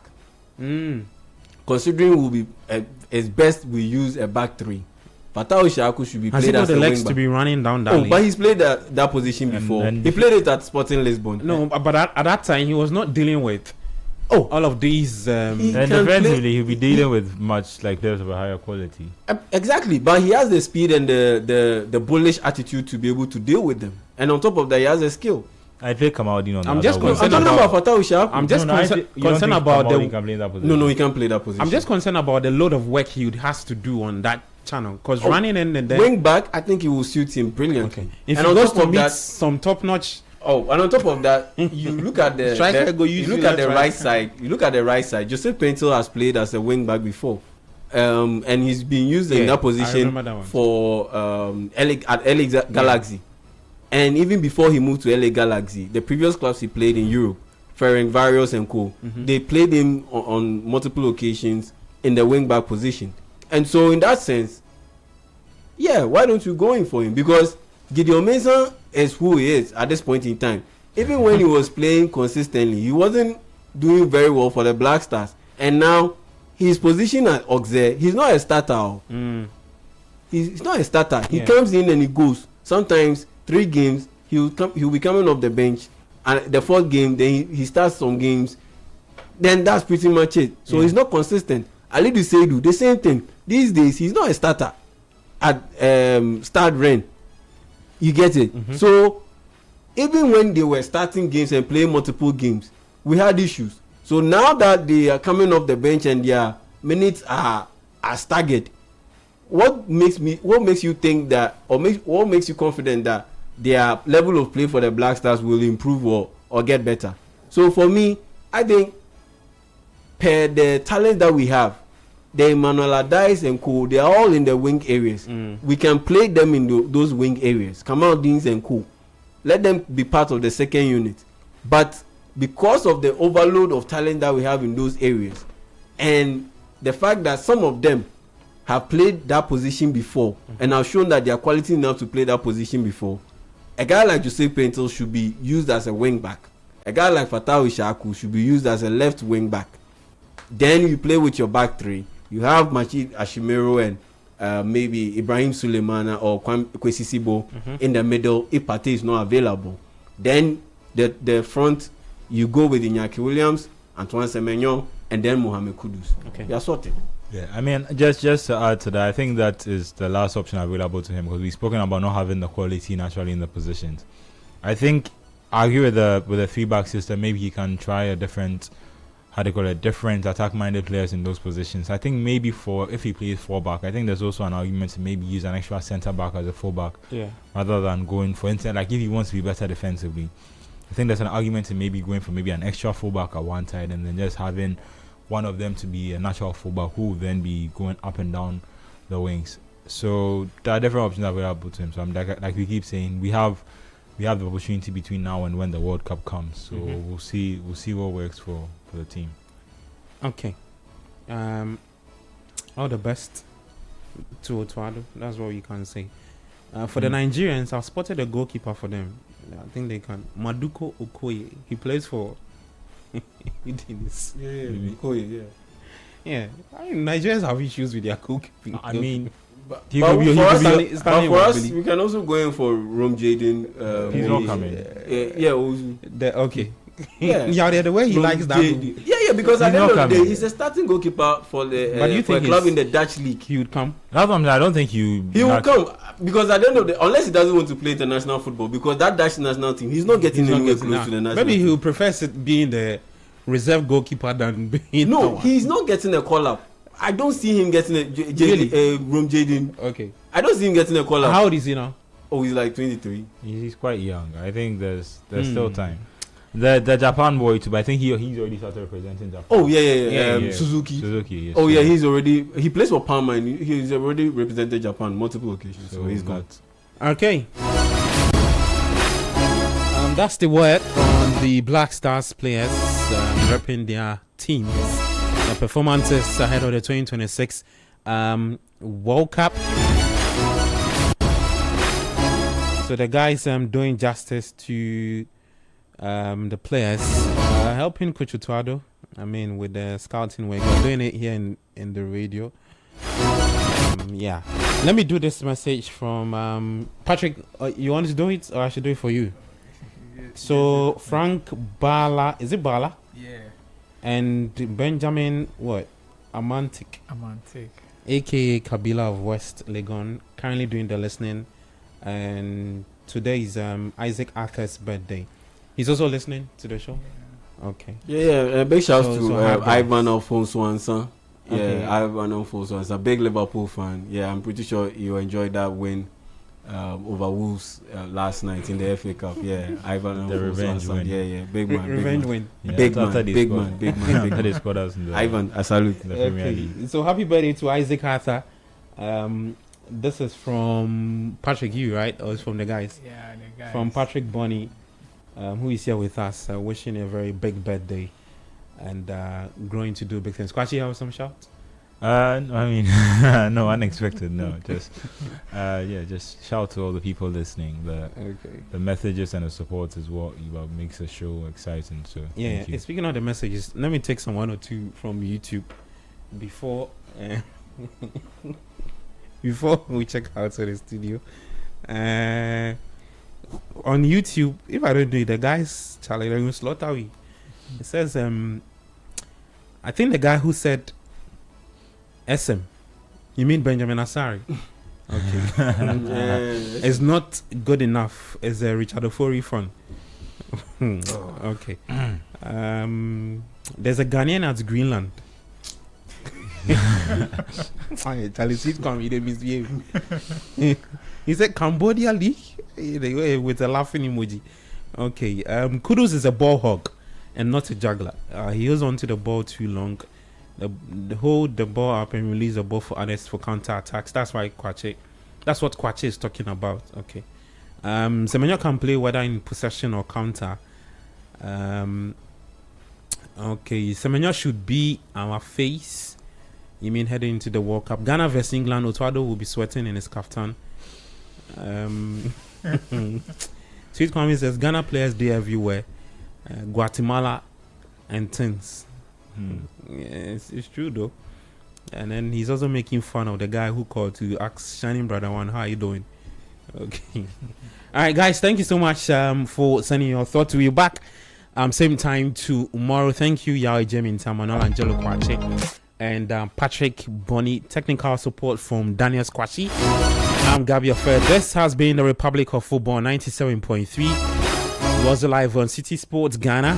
Dwayne Kwakofi, the man behind the deadly striker. Yeah, Jao Pedro. Yeah, the deadly striker. Jao Pedro, Edwin Kwakofi.